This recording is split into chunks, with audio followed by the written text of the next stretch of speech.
Hello, everyone. Welcome. I'm going to share my screen.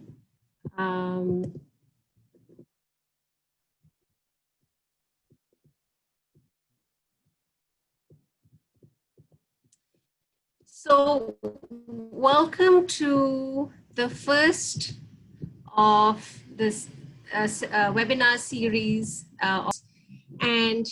This particular panel is titled Capitalism and COVID-19, the Radical Political Economics of the Pandemic.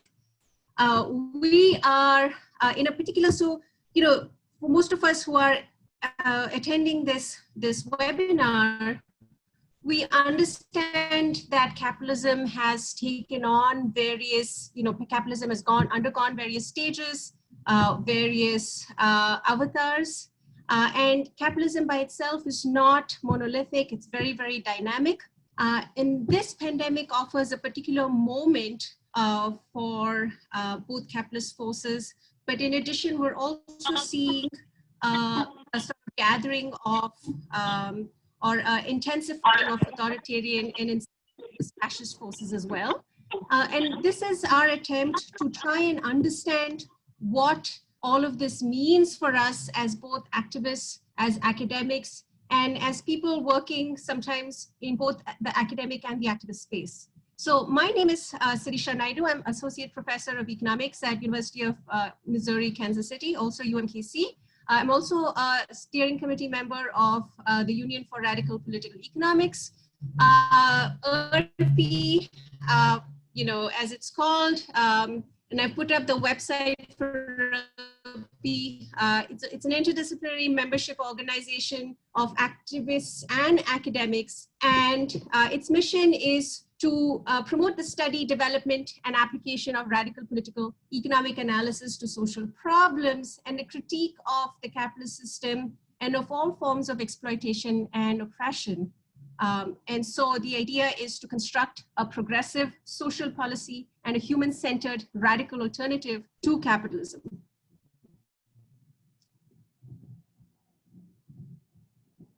So we want to, as URPE, offer a forum for people to engage in dialogue about contemporary issues. And with this particular series of events, and we hope to hold one webinar every month. So this is the first one.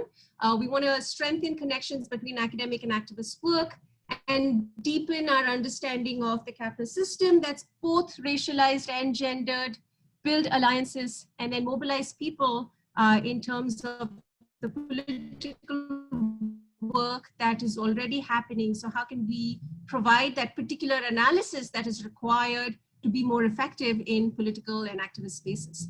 So we have three excellent speakers. So we're going to start. So I'm going to talk about them in order. So Jennifer Cohen, who's assistant professor at Miami University and researcher in the faculty of medicine at the University of Witwatersrand. Patrick Bond, who is professor at the University of the Western Cape School of Government starting in 2020. Sanjeev Gupta, who is associate professor in sociology at UMass Amherst. And I will introduce each of the speakers before, in a little more detail before they go. But before we even start our, our presentation, I would like to remind everyone that this event is being recorded. So please be aware of that. In addition,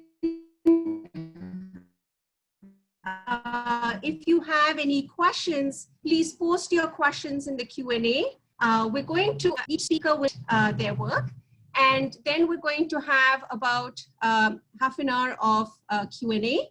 And thereafter, we're going to open this up to a dialogue. So we hope that all attendees will be able to dialogue with each other. And we will have, someone facilitate this.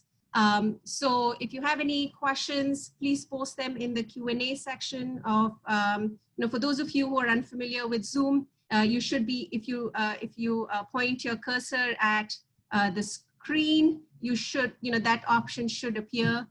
So please post them in the Q&A section, and I will present them to the speaker. So our first speaker is Jen Cohen, and Jen is Jennifer Cohen, or Dr. Jennifer Cohen, is assistant professor at Miami University and researcher in the Faculty of Medicine at the University of Witwatersrand in South Africa. She specializes in feminist radical political economy and writes about women, work, and stress, social determinants of health, racial disparities in health, and the profit motive in health systems. She will discuss the ways capitalism heightens the contradiction between a world shaped by the profit motive and the requirement of public health. Jennifer Cohen is also a co-organizer of the Feminist Radical Political Economy group, which is sort of trying to create more space for feminist work within the radical political economy tradition. And Jen will speak, or the title of her presentation is Capitalism and COVID-19, Framing Matters. So Jen, take it away. You have 12 minutes, and I will remind you at the end of 12 minutes, in case you're not done, I will remind you to wrap up. And I'll stop sharing my screen. So Jen, you can go ahead.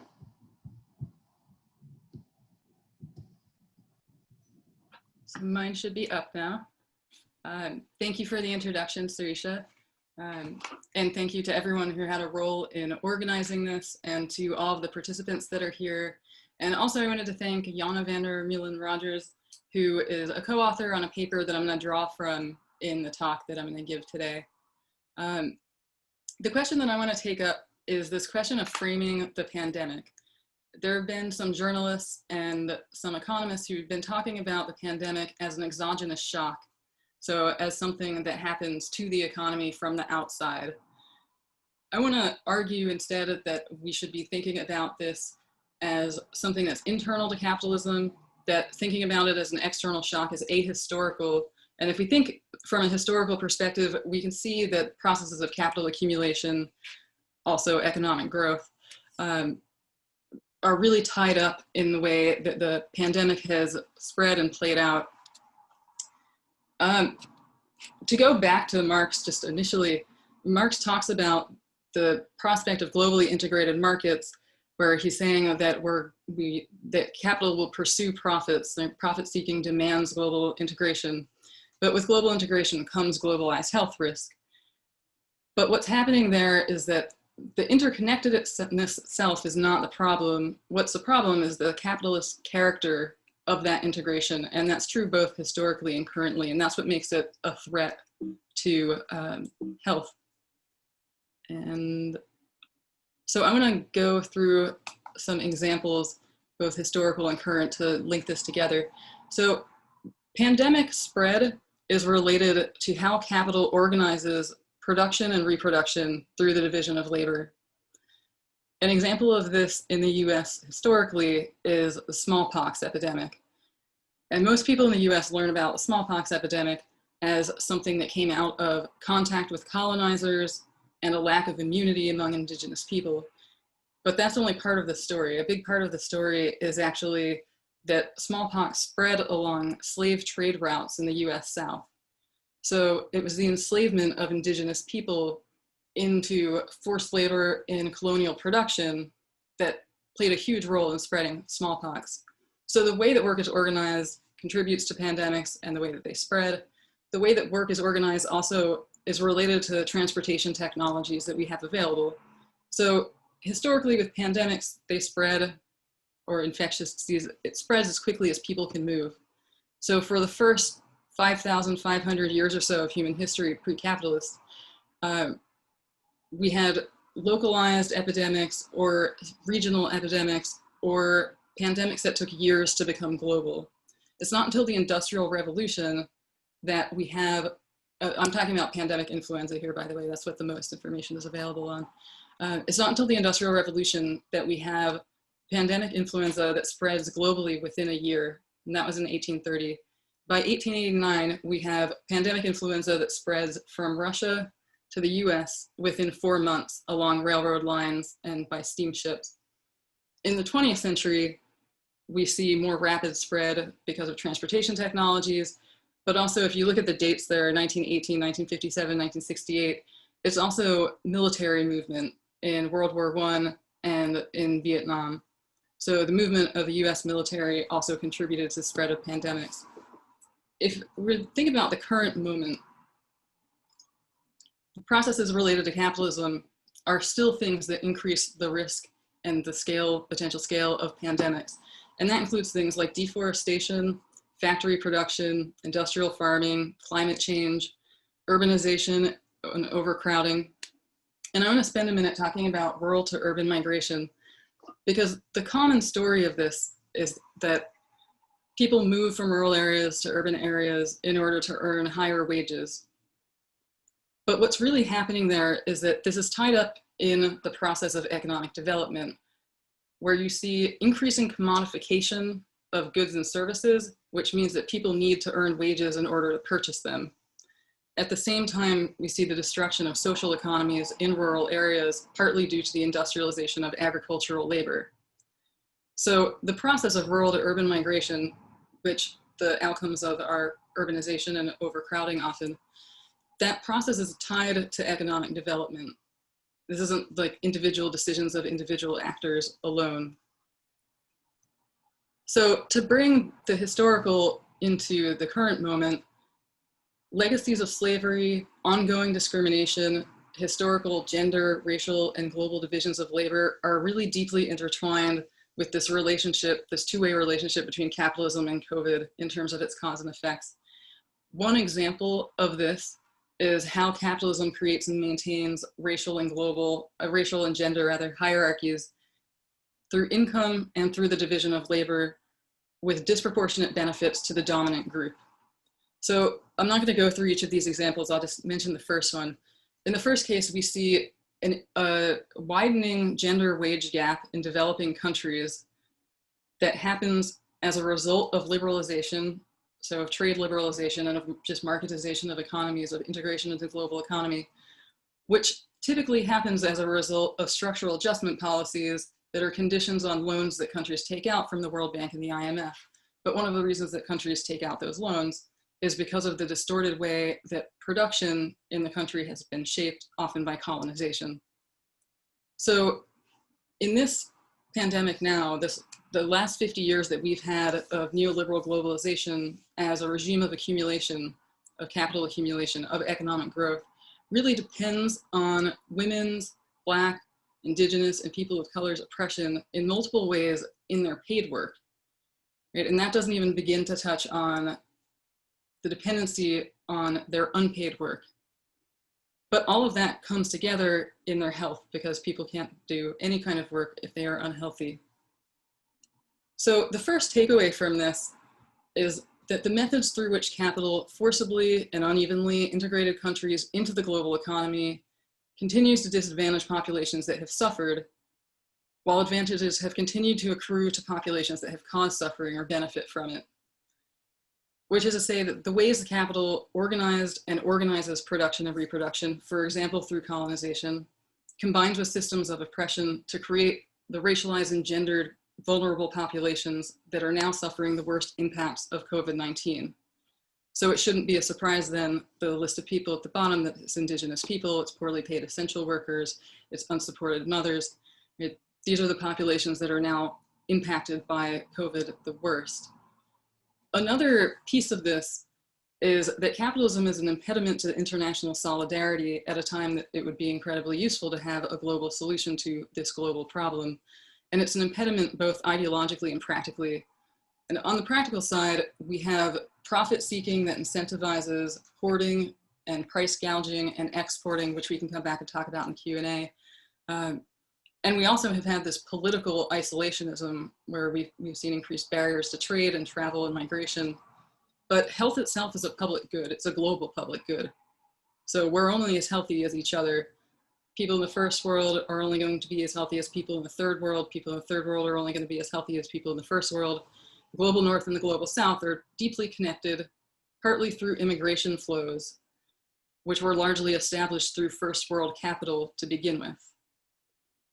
So to go back to this question of framing, what happens when people frame the pandemic itself as an exogenous thing is that it elides all of this historical context. So if we think about it instead as internal to capitalism, what that does is clarify and politicize the role of the global north in structuring the existing global political economy. It also highlights the race, gender, and class structures that were essential to understanding capitalism before the pandemic, but are all the more critical for understanding the impacts of the pandemic and the way that the pandemic has unfolded within capitalism as we have it. And lastly, it heightens the contradictions between a world shaped by the profit motive, shaped by profit seeking, and the needs of public health, which really are global questions where we have this as a global public good. So I'll stop there and hopefully talk more in the Q&A. Thank you.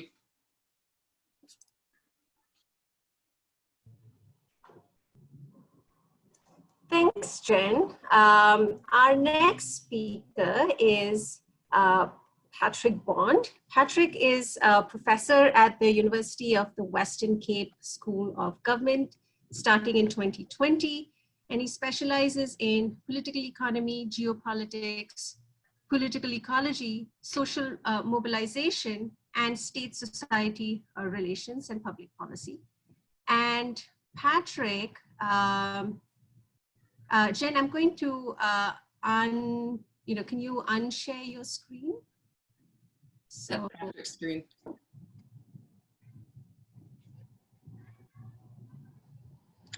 Yes, so this is me sharing. I hope it's coming through. Right. So Patrick's going to speak about COVID-19 and extreme capitalism in South Africa. And Patrick, it's all yours. Okay, great. So what I'd like to first say is just how important the URPE family has been to me. I did my doctorate at Johns Hopkins, but I nearly did an economics doctorate at New School, but I went for geography under David Harvey at Hopkins. But all the time in the 1980s, I was always in reference to the thinking at URPE, and I was so happy 2 years ago to come to your 50th birthday. And I just wish we could get our URPE up and running in South Africa a bit faster. We have some initiatives along these lines. Now, in about an hour and a half, we'll actually get an update from South Africa's president, Cyril Ramaphosa. So some of the things I'll tell you, I hope will be outdated. I hope there'll be a complete change of heart on some of the ways that mismanagement and corruption and the capitalist perspective on the COVID-19 lockdown, the ways in which safety and especially income support for poor people have been handled. However, I doubt it. So just to say, we'll stay tuned. There is certainly a theme, and this is just 2 weeks ago, a photo I took at the protest in central Joburg. By the way, I've lived here about 30 years, although I'm teaching at University of the Western Cape. This has been the main base, and it is the most unequal city in the world. Cape Town's fifth most unequal, the Palmer ratio. And this just gives you a sense of a group coming together. Part of it is a C19, the COVID-19 People's Coalition, but it's also got all kinds of influences of independent left forces and a new trade union movement that's coming out of departing the more corporatist center-right, let me call it a class snuggle relationship that the main trade union federation, about 1.4 million members, has had with the ruling party. And so there's a new left group called the South African Federation of Trade Unions, and they were also present here. They certainly will call this a capitalist disease, partly because we've been reading Rob Wallace at Monthly Review and all the fine analysis that Jen just gave us. So it is a disease that's tracking, just as Jen said, some of the international routes of transmission. At the moment, South Africa, with about 60 million residents, has the fifth highest amount of cases and deaths. We're about 550,000 cases and 10,000 deaths, but as you see, it'll probably be much higher once the deaths that are unnatural are being recorded. So the world took off much more rapidly. The US still leading the world at the highest rate of daily increases, with South Africa moving at a more rapid rate. And that's a rate that's far outpacing Europe. It partly reflects that the epidemiology starts with the tourist trade, and the most popular tourist destination, Cape Town, China, UK, Spain, Italy, Netherlands, have some of the correlations of the disease spread. And then from Cape Town, now in Johannesburg, a very, very strong infection and death rate as well. And then the third biggest city, Durban, is picking up. And this is partly for all reasons that Jen laid out so well, transport routes and transport systems of poor and working class people. So I'll come back to that. There are missing deaths. The New York Times just did a little survey of some of these, 22,000 more than the official 5,500 or so. So we're looking at a much higher death rate because testing isn't done well. The health system's really buckling in a number of the poorer parts of the country. So I'll come through quickly where some of these managerial aspects of the disease in this most unequal of all countries is unfolding, particularly because the president, Cyril Ramaphosa, did get a major boost of credibility and legitimacy in late March when he decisively moved to a very, very strict lockdown. This is just one of the commentators. Mark Haywood runs a Citizen Maverick and does a very good job at collecting all of the civil society grievances in the independent left. So the Citizen Maverick is called dailymaverick.org.za. And so while we had this very tough lockdown, it simply wasn't used to scale up the potentials for testing and tracing, even though those potentials exist because of the high rates of TB and, of course, HIV, AIDS. The testing and tracing through the mining industry is very strong, but the characteristics of this disease meant that the system wasn't really geared up to move into testing and tracing properly. In fact, the testing systems, like I gathered in the United States, about 8 days or so, and therefore more or less useless. The big tragedy was when you shut down the schools, you shut down for 9 million children their main source of food and nutrition. So we had an explosion of the community transmission.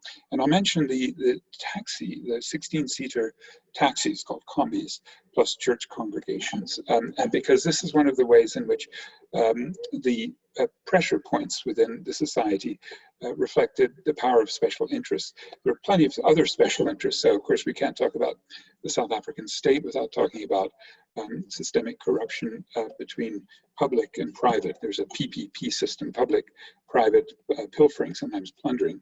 And it is even in the president's own office with his spokesperson having to step down along with the provincial or the state governor, basically the health minister in the provincial state here, as well as the leader of the party. We don't really have a strong political party leadership in the US, the way these parties in the National Liberation Movement tradition have a strong leader. And this particular leader is named Ace Magashule. And he's seen to be taking the ANC, the African National Congress, Nelson Mandela's party, our liberation movement, with the crony cadres, the tenderpreneurs, right, tenders and entrepreneurs, leaving behind the mass of desperately poor people and health workers and small businesses. You can see it's a $70 billion, a $4.3 billion loan that was made a couple of weeks ago from the IMF.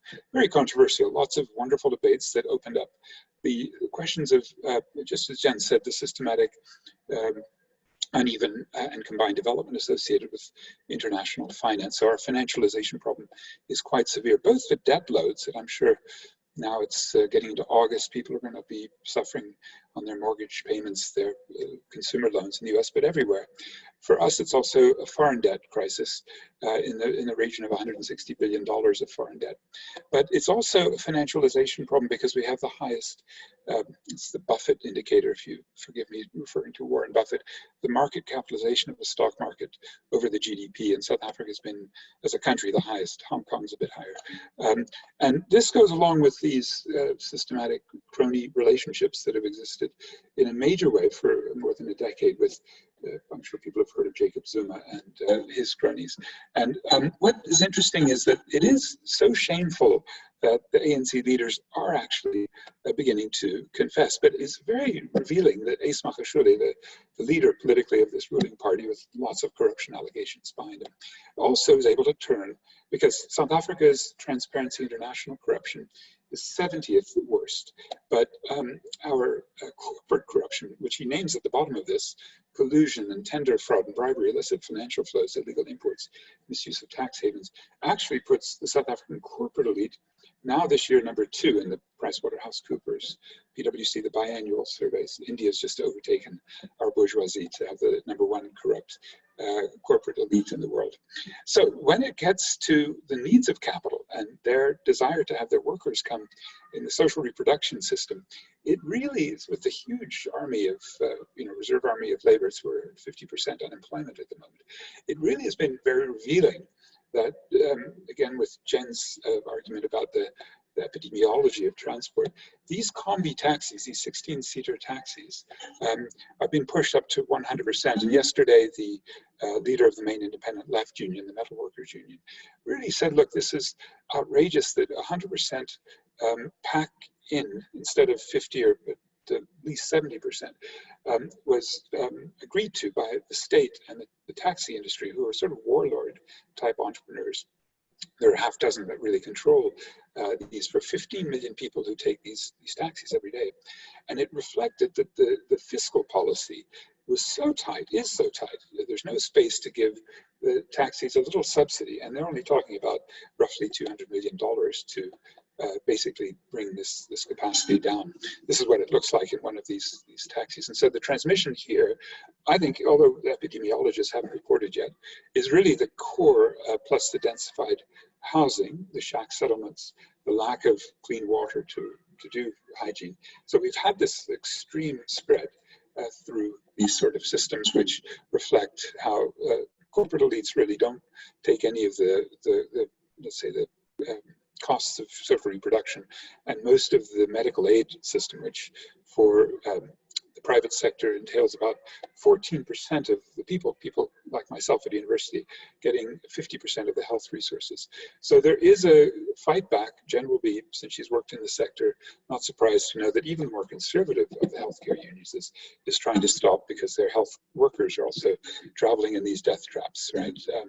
And the bigger trade union federation has also said, hey, it's pointless to observe social distancing in the workplace if people are crowded into a taxi. So there is an attempt now to assess the correlation between these rapid movements. Once the lockdown ended, you can really see the correlation in the Western Cape. Where's that graph? I think it's coming up here. There it is. And you can just see when they start the lockdown opening up, which is in April, May, and then in June it really takes off in Gauteng. You get this real spike in the infection rates. So this is one of the reasons our C19 People's Coalition that I mentioned, this sort of broad united front of progressive labor, NGOs, and community groups, social movements, women's groups, and health workers have said, we're really not ready to get back to schooling. So there's ongoing debates about, again, the extent to which a capitalist system is requiring its workers and its younger generation to come back, particularly because in the austerity drive, there is a complete shutdown on the school infrastructure systems, and even getting this nutrition program back up and running has been very difficult. So I certainly recommend for URPE watchers here that the Institute for Economic Justice, sort of between Keynesian and progressive, similar perhaps to the Center for Economic and Policy Research in Washington, has really done great work in unpacking whether there is a fiscal stimulus as advertised along the lines of a sort of 220 or 230 million, sorry, that would be $23 billion US dollar stimulus, because in fact it looks like it's much less. It's probably only about 10% of that. The emergency relief, I think in the US you're debating, is it $600 a month, or will it go down to $400, or will the states kick in? For South Africa, it's only $20 a month. And then there was massive rejection of these applications for the emergency relief for the unemployed. And finally, the other new angle on fiscal is one that I remember back when I was a US student in the 1970s, zero-based budgeting, if some of you recall that, which is a kind of sneaky way to go in and do major budget cuts. So just coming to the end, what does it feel like? A lot of now awareness of the economics of this decision-making process, that the squeezing of the fiscus, and I should add, still very tight monetary policy, a refusal to do real proper quantitative easing. There's no attempt to mimic the Fed or the British central bank, the EU, or the Japanese, or say even central banks in middle income countries, which are opening up and trying to stimulate. We really have a very, very neoliberal bloc in Treasury and the Reserve Bank. So the austerity protests are getting underway. They're partly coming in more organized modes in which universal health care, permanent jobs, rapid release of land for housing, moratorium on retrenchments, and especially the police repression, because they increased from about not only the regular police force, but about 80,000 new army forces, and there have been some murders and lots of repression of people in policing the lockdown. So this march just 2 weeks ago here in central Joburg was pretty clear with the organic demands of people that they're fed up with the corruption, but they also want this it's only 12,500 rand coming in at something like $800 a month as a base income, which is what the mine workers had demanded 8 years ago. This week, in fact, at the Maracana. But you know, also Patrick, if I may interject, would you please? Yeah, thank you. I'll wrap up with just a couple more visuals from where the organic protests are emerging in slightly, you know, IMF riot types of experiences all over, with land occupations, the red ants that the woman is holding a sign against, or the sort of outsourced state security that come in and take away the shacks that have been occupied.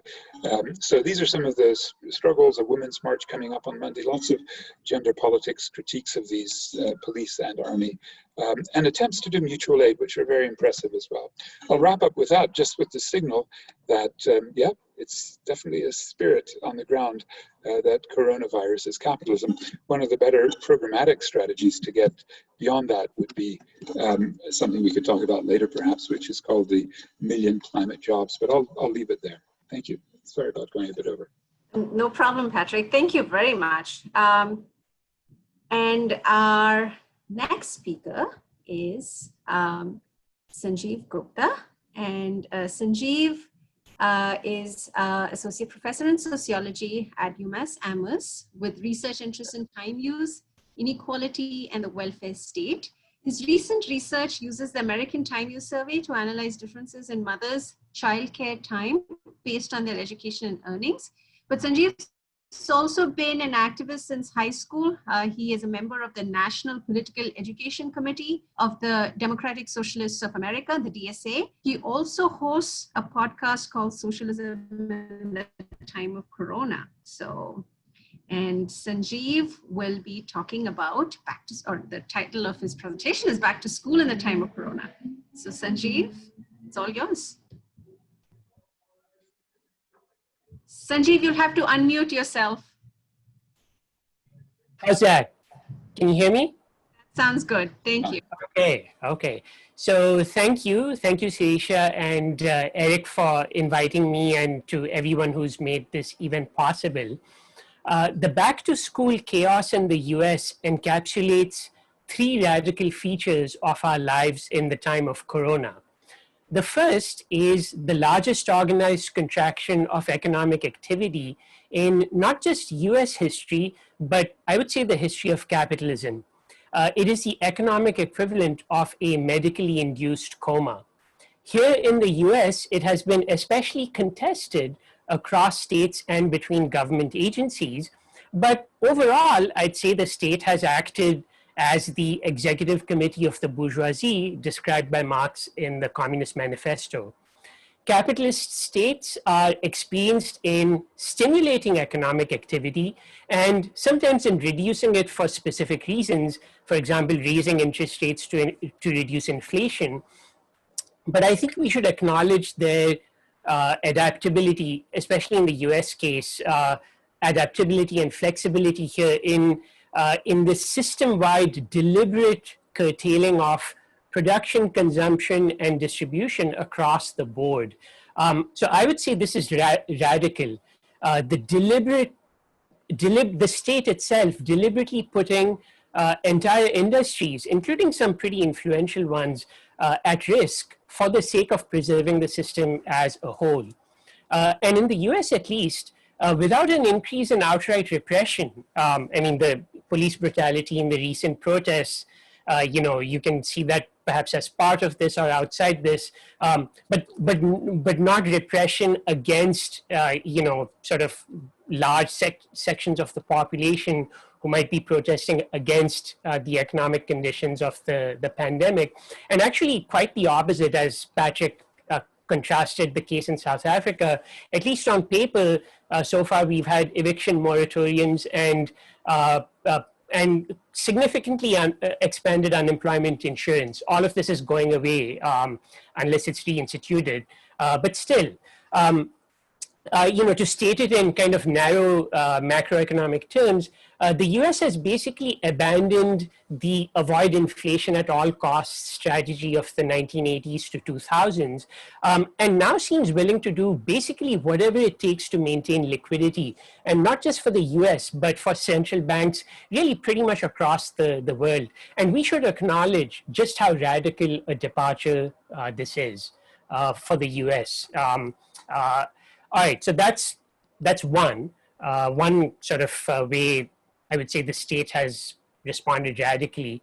Now, most of us will probably agree that this was necessary, and we will probably also agree that it's being done especially poorly in the US from the point of view of broad sections of its people. One category of people in the US is especially hard hit.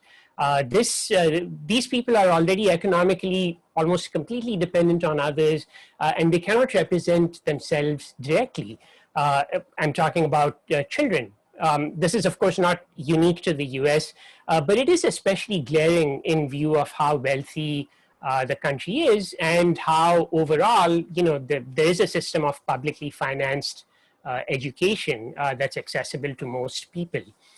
There is broad agreement among health and education professionals, and of course parents and kids themselves know this, that going to school with other children is basic to not only children's intellectual development, but also their mental health and socialization, maybe even physical health. And some experts think the disadvantages incurred now by children not going to school will persist over their future educational trajectories, even after the pandemic is over.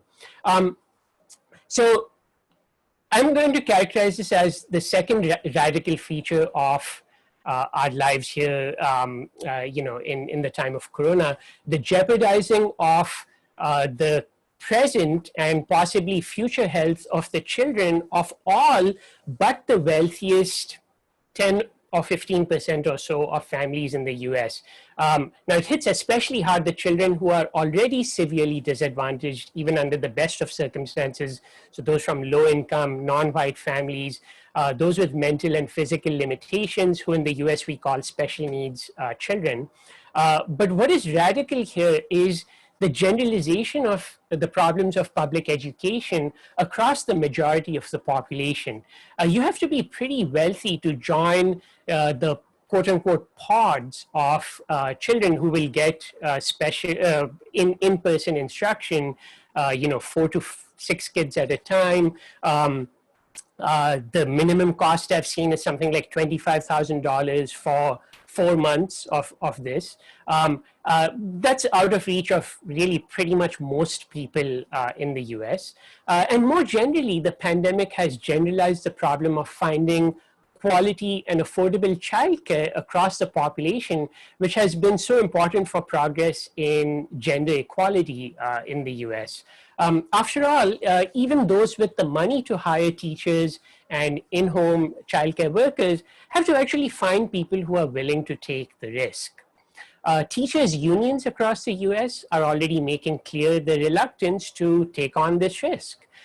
So the people who are willing to take the risk will themselves be disproportionately low income, non-white, female, unorganized, and so on, the ones who typically have the fewest other options anyway.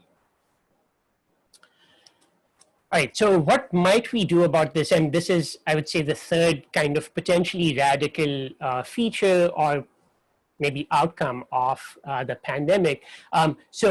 Obviously, there are no easy solutions to this, this kind of problem, as we've seen across countries now. And I think this is worth saying that this is not just a sin of capitalism, whatever it's done to exacerbate this.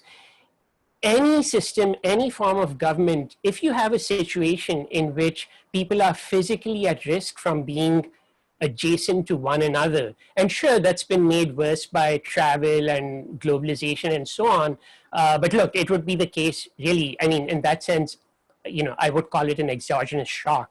It would be a shock to any system. And so even if you had the most progressive welfare states, let alone what we have here in the US, this would be tough. But let's maybe think about this from what, a radical point of view. Recently in Science magazine, Kate Zinzer, who's an epidemiologist at the University of Montreal, put it, I think, very succinctly. She says, there has to be a level of risk that we're willing to take if children are in school. And I think that captures it. Basically, there's no actual way to get around this, capitalism, socialism, you name it. There is a level of collective risk we need to be able to take if most kids can go to school. So that is, we have to be willing to take this collective risk for the sake of our most vulnerable people. And you could call that a kind of radical solidarity. And what might it take to get to that point? And I'll restrict this to the US, which is where I live right now. And so I'll sort of arbitrarily have three different sort of strands on this. One is from the point of view of research. Since many of us are researchers or academics, I think this is a really good time to do a careful accounting of the state's role in macroeconomic contractions, just as much attention as we pay to business cycles and stimulus and so on. That is to actually take the system's, in this sense, successes as seriously as its failures. I mean, the system has demonstrated its ability to shut itself down, at least temporarily and fitfully, which is, again, I think it is kind of extraordinary, it's radical. And I think we should take this seriously.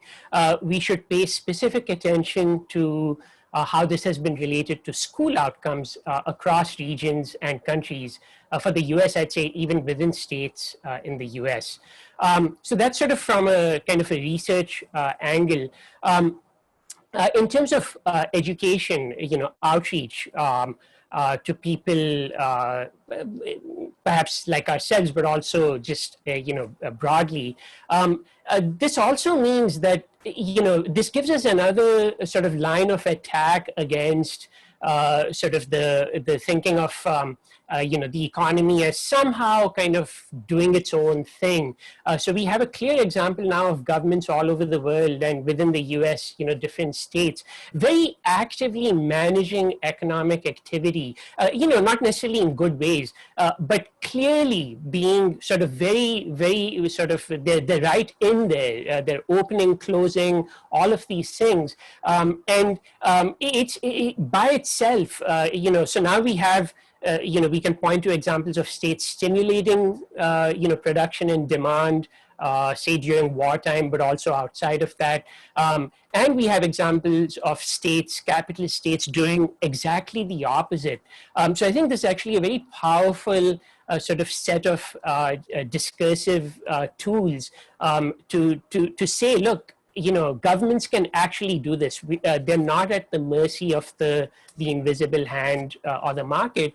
And it gives us a way to talk about what economic planning, which currently is being done in this very crude and really often quite cruel sort of inhumane ways, but what it might actually look like, in a sensible or let alone progressive or socialist setting.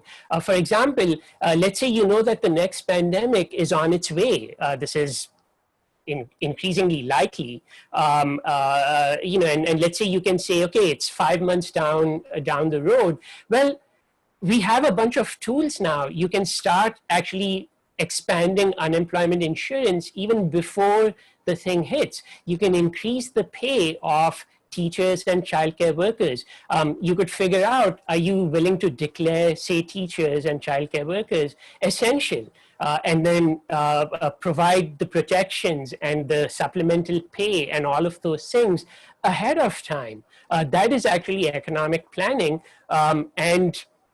You know, we could say, look, we've been through what it looks like when we don't do this. And we have the ability, seemingly, at least in countries like the US, to at least temporarily print money on demand. You could do this ahead of time. So it gives us some, I think, some just kind of education outreach possibilities here. So I'll close by the third kind of radical possibility here, which is the most hand-wavy and vague, but it's the best I could do. And I'll go back to that quote that there has to be a level of risk that we are willing to take for children to be in school. So what would it mean for people in the US, broadly speaking, to be able to take that collective risk? Right now, we have almost the opposite. You know, you have teachers against parents, parents split among themselves, you know, teachers against governments sometimes who want them to go back to school. It's really, it's not too far off from, you know, Hobbesian sort of war of all against all. What would it take to reverse this? So the first thing, you know, one might say is that it's going to take a while, and it is not going to be easy, and we may not succeed at all. Decades of neoliberalism have in the US and in other places have, I think, quite successfully dismantled not only sort of the big, you know, sort of unions and social organizations, but I think they've infiltrated sort of at the individual level, sort of the sense of that, you know, we could actually take some risk. Like, I might be willing to say, okay, if my kid goes to school, they might come back infected, you know, that might put me at risk, or other kids going to school might put me at risk, and so on. And currently we are either unwilling to do that, or we dismiss the risk altogether and say, well, no, this is all made up, and so on. And I think this is actually something that it would take radical solidarity to reverse, so that we can all, or most of us, actually say that, yes, for the sake of our children's you know, mental health and education, we're all willing to accept a certain amount of risk, because we know that the government is actually looking out for us. If we are a teacher or childcare worker, we're being paid adequately, we're being protected, you know, the infrastructure is being built, and we're not being left to our own devices or to our particular city or you know, school districts sort of whims. So that's from the point of view of teachers. From the point of view of parents, you know, if they know that everyone else is engaged in the same sort of decision making, and we have a chance to participate in that decision making, that might also increase the willingness to take, to accept a higher level of collective risk. You know, can I interject and ask you to wrap up? Yes, thank you. Perfect timing. You know, there is a strong, I think, source of hope in the US now, as we've seen with the protests against police brutality, that decades of neoliberalism has not, in fact, destroyed the ability of people to come together en masse on all kinds of issues, and not just the most proximate ones. However, I think we need to actually continue figuring out how to organize this so that we can go beyond the atomization of the last few decades. Thanks. Thank you to all the speakers for your presentations. I'm going to start with a question that I have, and you know, everyone, you know, there are already some questions in the Q&A, and I will call on people, and you can present your questions. If there are others who want to pose questions, please, there is, if you again, you know, there is a function where you can raise your hand. So please do so, and I'll call on you, and I'll unmute you so you can pose your questions or ask your questions of the panelists. But we also have a whole bunch of Jen Cohens. So if you're listed as Jennifer Cohen, then please post your question in the Q&A, because it's unclear which of you, which of the Jen Cohens I'd have to unmute. Patrick, Jen, and Sanjeev, very fascinating. Each of you have talked about different aspects of the deep racial, gendered, ethnic, inequities that capitalism has fostered over decades. And in the latter part of the 20th century, there was some degree of benefits that were passed on to the working classes. There was some expansion of the middle classes in some countries, and for men in households for some racialized groups. So, I'm wondering if you could talk about, what is so particular about this moment, and I have an answer for this, but I would like for each of you, if you can talk about it. And Sanjeev, you started your presentation with, alluding to, the particularity of this moment, and each of you, Patrick and Jen, you also talked about that. So if you could expand on what is particular about this moment, which becomes, what I see as as a trigger, which could go either, where there's accumulation of power, but one where there's also deep hope in terms of the kinds of challenges to capitalism that have been posed by workers everywhere, which also comes from some of the work that has been done before the pandemic. And so, it's kind of a moment where there is a greater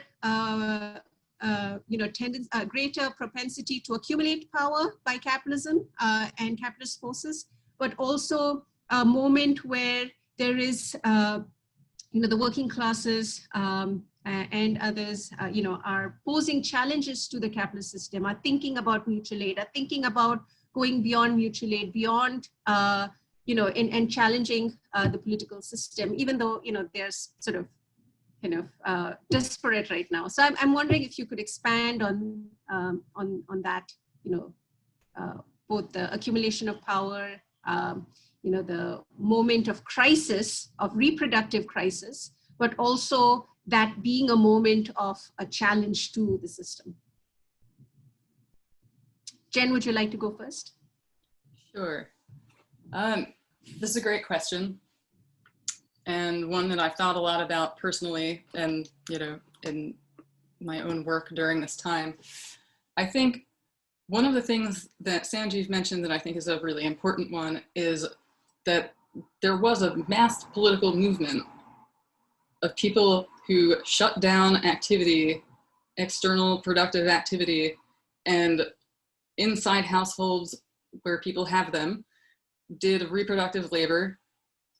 And that was a choice that people made. I mean, that's a real significant political move to have happen in a social interest in the US. And I think we should not dismiss that.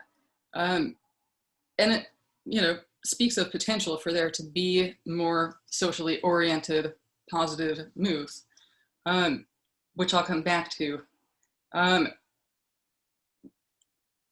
I wouldn't say, okay, so to also mention to Sanjeev that I wouldn't say that the pandemic is not a shock. I would say it is absolutely a shock. I think the question is whether it's exogenous or not. And I would say that if you look at the historical processes that put us into this moment, that's what makes this moment so potentially transformative and also so deeply troubling, right? I mean, we haven't had a moment like this before in obviously any of our lifetimes, but probably not in the history of civilizations, or at least in the history of capitalist civilizations. So it's a troubling moment, but it is a moment in which we have seen increased things like mutual aid and a lot more engagement from society with some of those ideas. And there's also some revaluing of time that has happened that came partly out of the lockdown. But I still feel the need to point out, as someone who works in South Africa also, that a lot of people don't have the option of locking down, and a lot of people don't have the option of going into quarantine. And this is especially true, for example, for single mothers and people who live in crowded households. So for the US, I would say this is a moment of real political possibility that we haven't seen otherwise, and that is a cause for hope. And we shouldn't downplay any of the political action that happened at the household level in the process of social reproduction, which is a sort of new space for that compared to the organizing that we've typically seen around occupations in the US, right, around unionization. So there's definitely a lot of potential there. And I'll stop there and let others respond.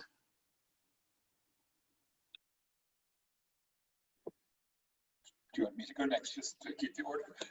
I do think, Sarisha, this big question of whether the balance of class forces, and particularly whether we've got a scale politics we need to be more aware of, one in which probably in the US you're not all that attuned to because it's a big liberalized economy at the heart of the world.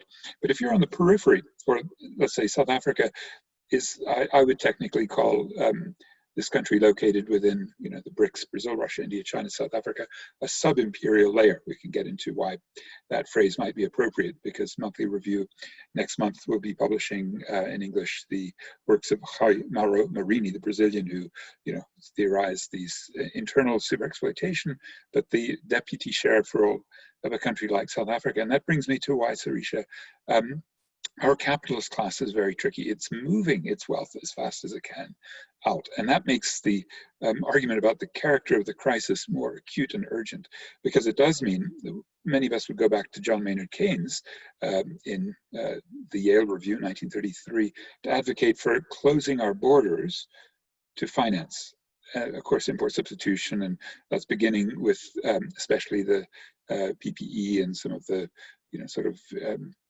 vitally needed goods that had been disrupted by the global value chain breakdown. But the next one will be the capitalist class locally trying to figure out if it goes with the intellectual property of the vaccine or treatment holders, which would be a US, European, or David Barkin asked, what about, and maybe Jen, you can answer, the Russian vaccine. I mean, these are really interesting problems, which in the AIDS struggles, if some of you recall 20 years ago, the US pharmacorps, the Swiss, the Germans, had this lock on antiretrovirals, which prevented, in South Africa's case, more than 5 million people living with HIV from getting affordable medicines. So our life expectancy went way down to 52.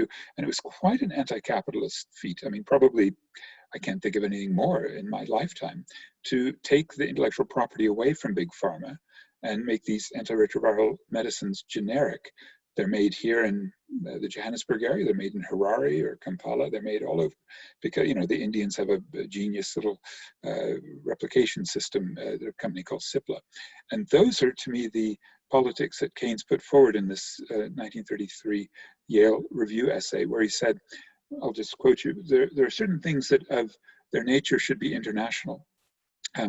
That is ideas and science and hospitality and travel.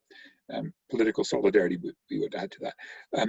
But wherever it's reasonably and conveniently possible, let goods be homespun, and above all, let finance be national. And I just say that again and again in this country, and so do, I think, increasing numbers of others say that we need exchange controls as job one, as Keynes himself argued, so that you could actually have national economic sovereignty.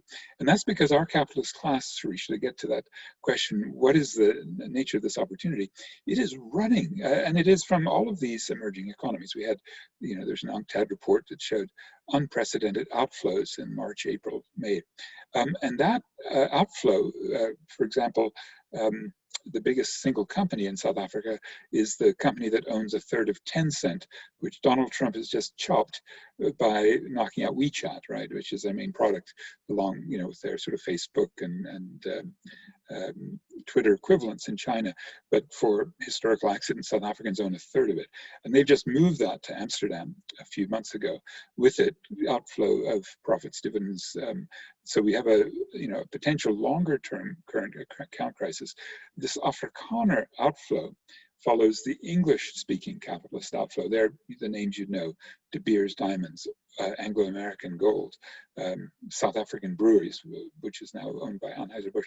The biggest companies in the stock market flooded out about 20 years ago.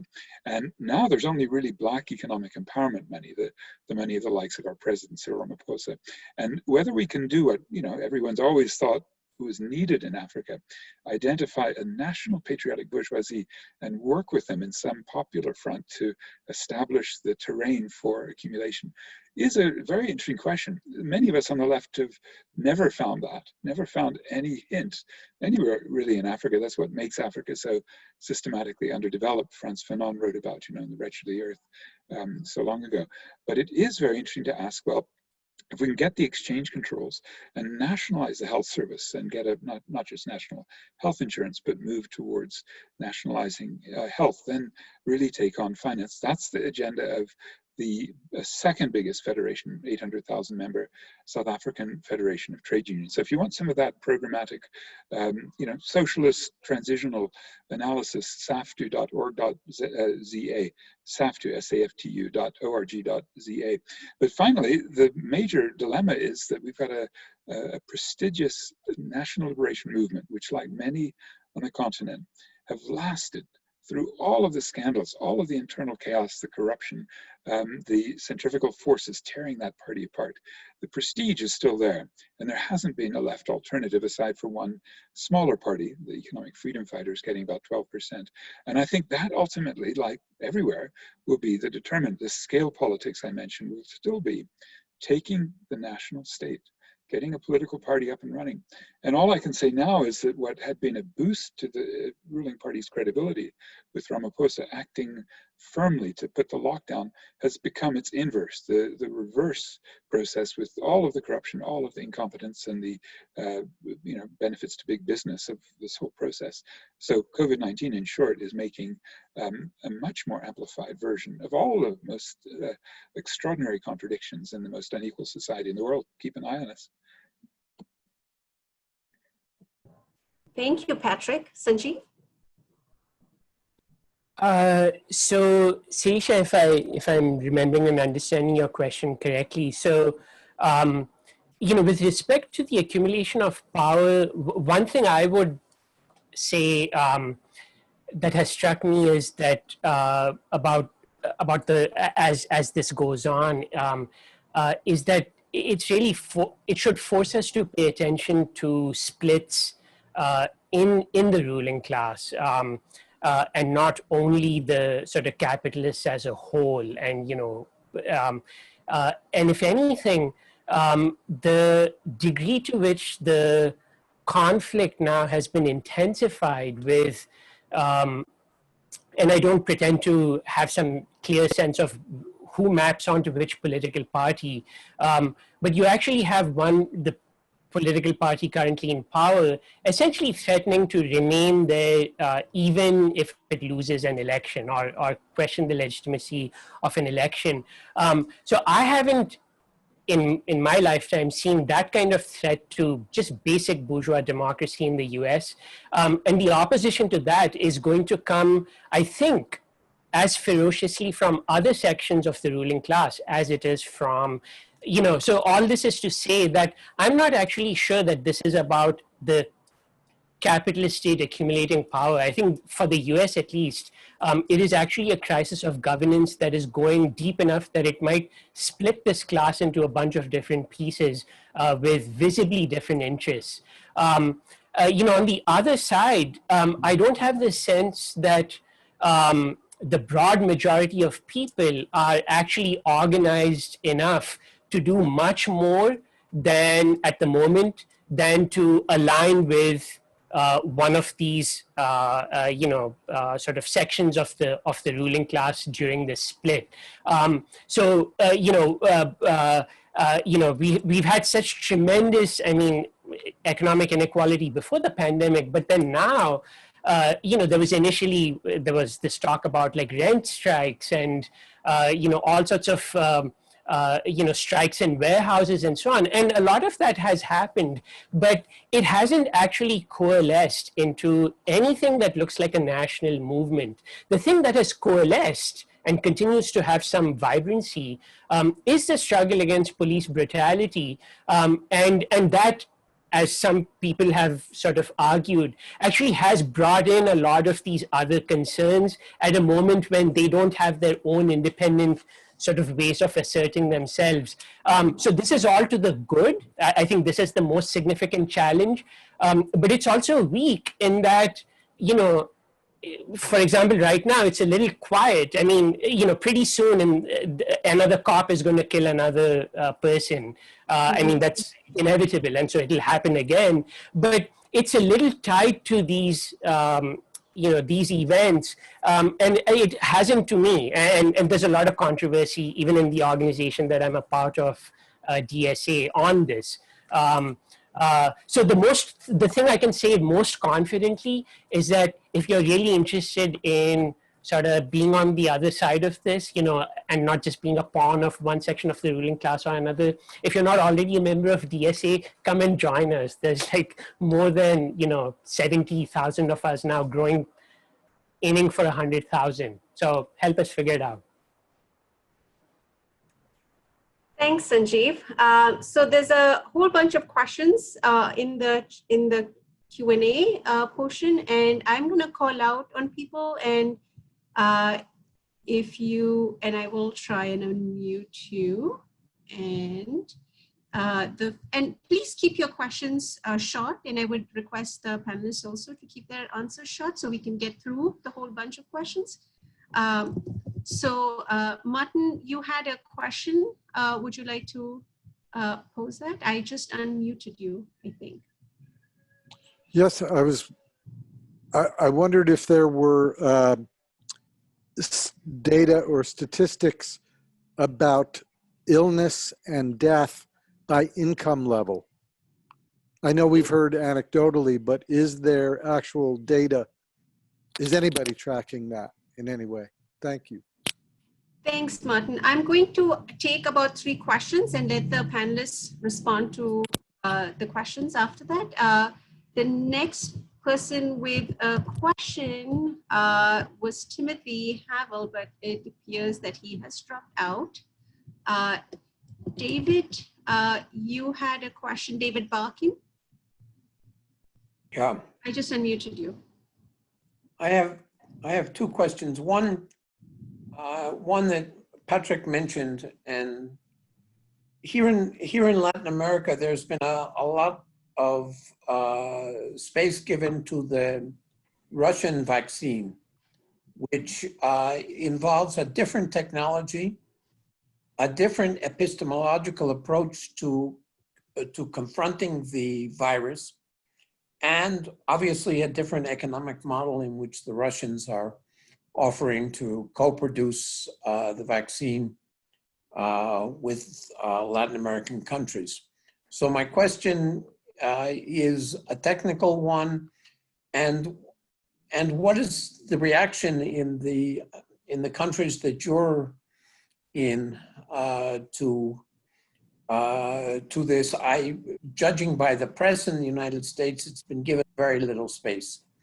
And the second comment is about the notion of the plague. And I'm just wondering, on the scale of universal disruption, I understand that the Black Plague in Europe was much greater a disruptor than the coronavirus is today.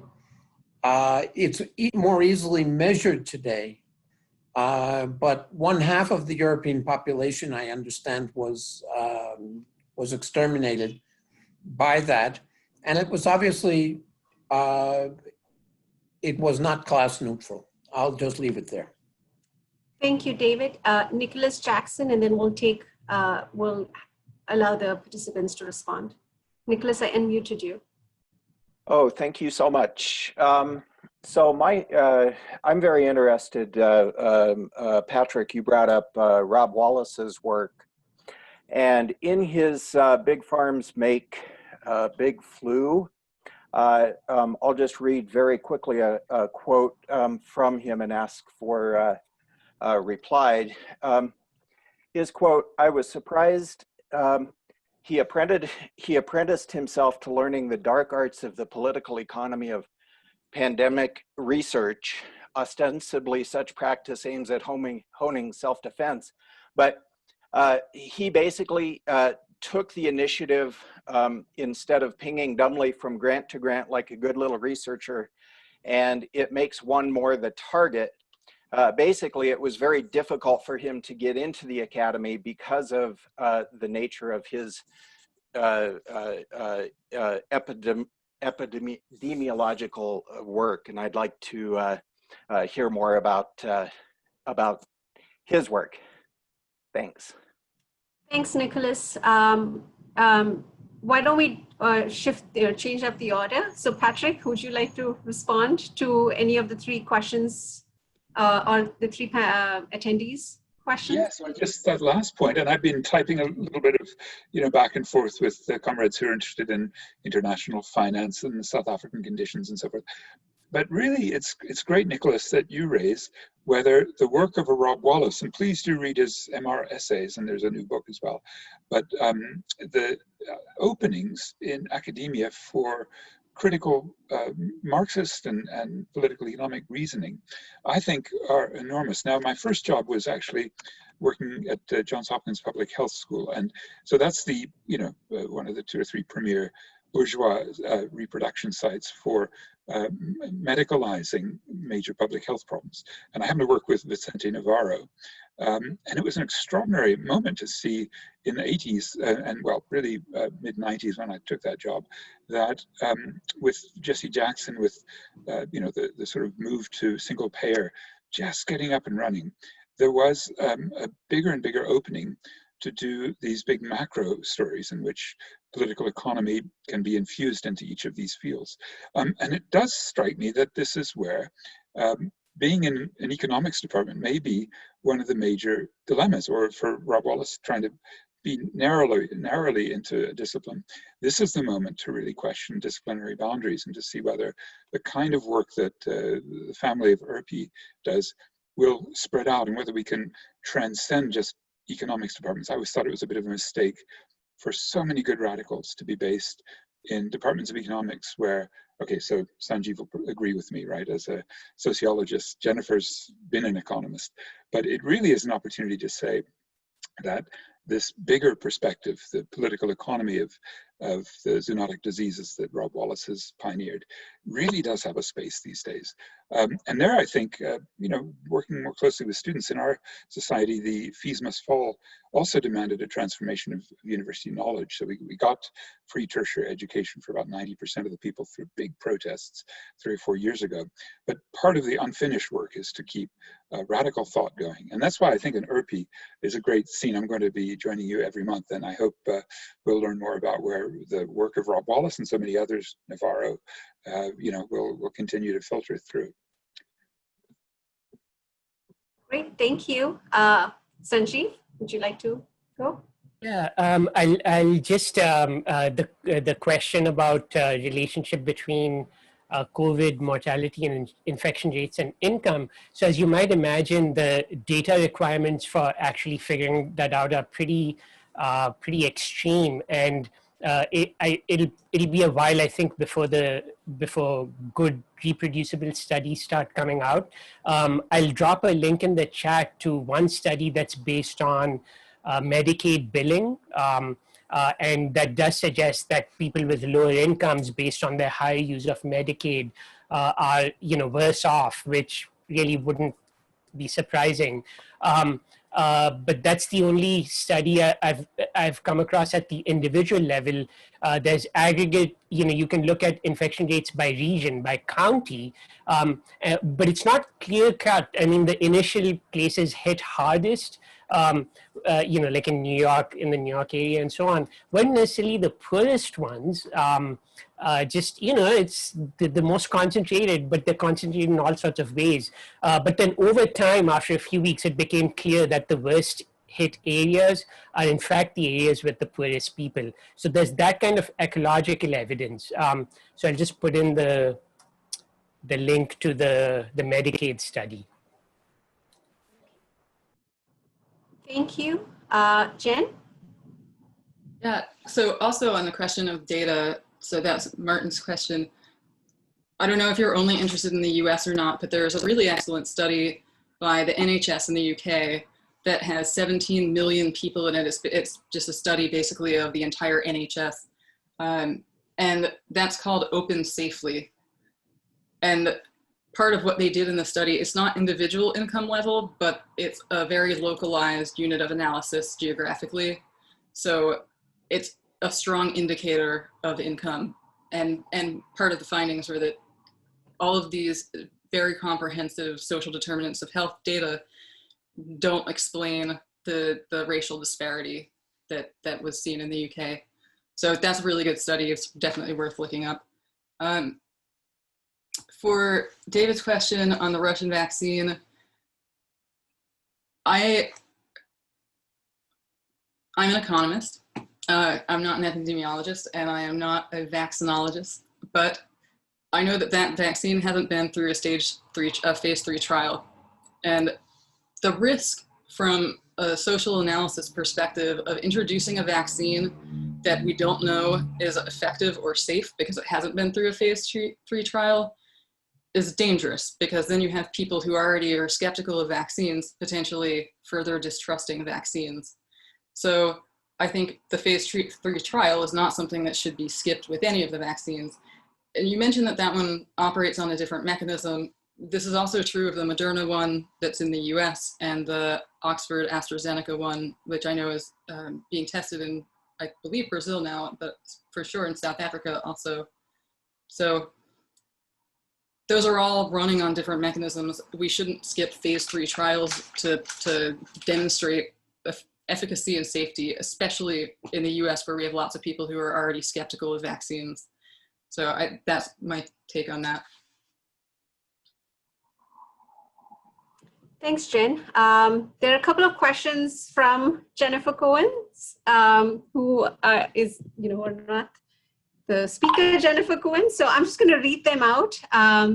So there was one question about, other countries or racialized community, whether we have data on the impact of or disproportionate impact of COVID on other racialized communities in outside of the US. And to some degree, Jen, you've already answered that. So I'll move on to the next, so there are a couple of comments, which I hope people will read, but there's another question from another Jennifer Cohen, and this question is directed to Professor Gupta. So even the most orthodox of theories will talk about an expansion and expanding liquidity at a time of such an economic crisis. I wonder how one can view this as radical. And then a second question, you described this process as exogenous, while the virus outbreak itself is maybe exogenous, though this is contested, its impact is far from endogenous. The impact is clearly along the lines of social identities, and this pandemic has just exacerbated the existing fault lines of the current economic order. So I wonder how one can characterize this as endogenous. And then another question from an anonymous attendee. It seems that there's a notable concentration of resistance to safety measures and a more prevalent denial of the threat of the pandemic itself within the US. This seems to be closely related to, or at least influenced by, an abundance of misinformation and conspiracy theories that are present in the social and political dialogue. Is there any connection between the susceptibility to conspiracy, the resistance to medical consensus, and capitalism? And we'll take one question from Sam Pooley. Sam, I just unmuted you. You can speak now. Hi. I didn't expect to speak in person, but that's all right. One of the things that it seems to me that is happening is a hollowing out of the state. as we look at the really poor response of public health institutions nationally and probably internationally.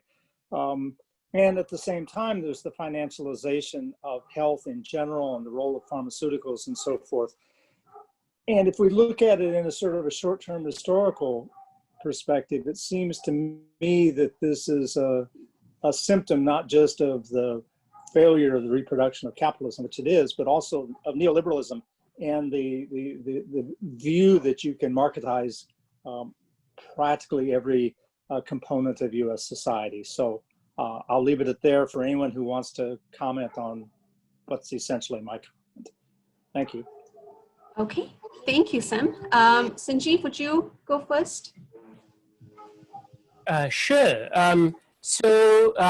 With respect to the liquidity, so yes, yeah, absolutely. You're supposed to do that, you know, at a time like this. So I think one thing I was trying to say is that it's both that straightforward monetary sort of thing, but even that on a scale that most people, most commentators seem to think is unprecedented. I mean, the US has basically been willing to do this for all central banks, really, just for everyone. And also did it very quickly and aggressively. So if you compare with the 2008 situation where it took a few weeks to a few months, this time it was a few days. Within a week, they had basically made it clear that they would do absolutely everything it took that they could do. So there's that, but also the non-monetary, the actual productive part of the economy, the fact that the government, the US government sort of, and other governments, you know, starting with China, were actually willing to take this huge hit to GDP. So in the case of the US, the hit to GDP has been the greatest since the Great Depression, and some people calculate that it might even be greater. It's a voluntary hit. They chose to do it. So I think that is actually radical. So in that sense, I was comparing it to someone basically putting themselves in a coma. You do this only if you're really confident, or if you're really sort of, you know, if the condition is really serious, and if you're pretty confident of yourself. And I actually think the US is both. Oh, and the exogenous, you know, I'll leave that one just so other people can ask questions and respond. Okay. Could I come in just to ask, is it okay, Sarisha? Just to ask whether all the comrades on the call would agree there's a pre-existing condition. The framing that I learned, my Marxist economics in David Harvey's, is an overaccumulation crisis. Now, there are many manifestations. One could go on for ages and ages about the buildup of inventories, the overproductive tendencies, but also the financial bubbles. So it's been a very impressive, you know, I worked at the Federal Reserve for a couple of years, but at that period, it was a contractionary strategy to deal with similar crises. I'm thinking the Volcker shock and the early 80s compression and the sort of tamping down of working class demands for wages. And what we've seen certainly since 87, the big crash that year, plus .com, well, the real estate crisis, plus the 2008-9 crash, was a sort of bubbling up strategy. And it does seem to me that that just keeps bubbling and bubbling, so that you've got a sort of an unbelievable contradiction between a financial system and its, you know, and its real productive base. So Sanjeev, where you say there's a willingness to go into a coma, the other framing of that might be that there is a devalorization of exposed economic deadwood of overaccumulated capital that faces mass devalorization. So I'm wondering if anybody's doing work along those lines, pre-existing conditions, which we now look at COVID-19 as a sort of catalyst for. I'd like to come back to Sanjeev as well on the earlier points, if there's time, about whether one of the reactions to that is, as you say, higher risk for working class people through, in your case, schooling, but there are many, many other examples. Because so much of what you'd said is based on a social democratic state responding with good income support, unified healthcare system, all the things we know are very, very fragile. Certainly in South Africa, they don't really exist.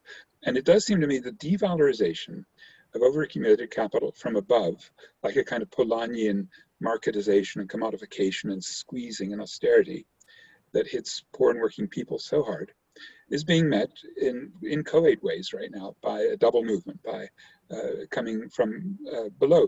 There's also, as Nancy Fraser would put it, probably a triple movement in which these identity politics can fuse, hopefully from below, with the social protection movements of whatever organized labor is left, rather than, as she would put it, a lean-in feminism or eco-modernization, say carbon trading to deal with the climate crisis. So I do put those on the table, that there's a pre-existing condition of a capitalist crisis of overaccumulation that just gets delayed and delayed through financial bubbling.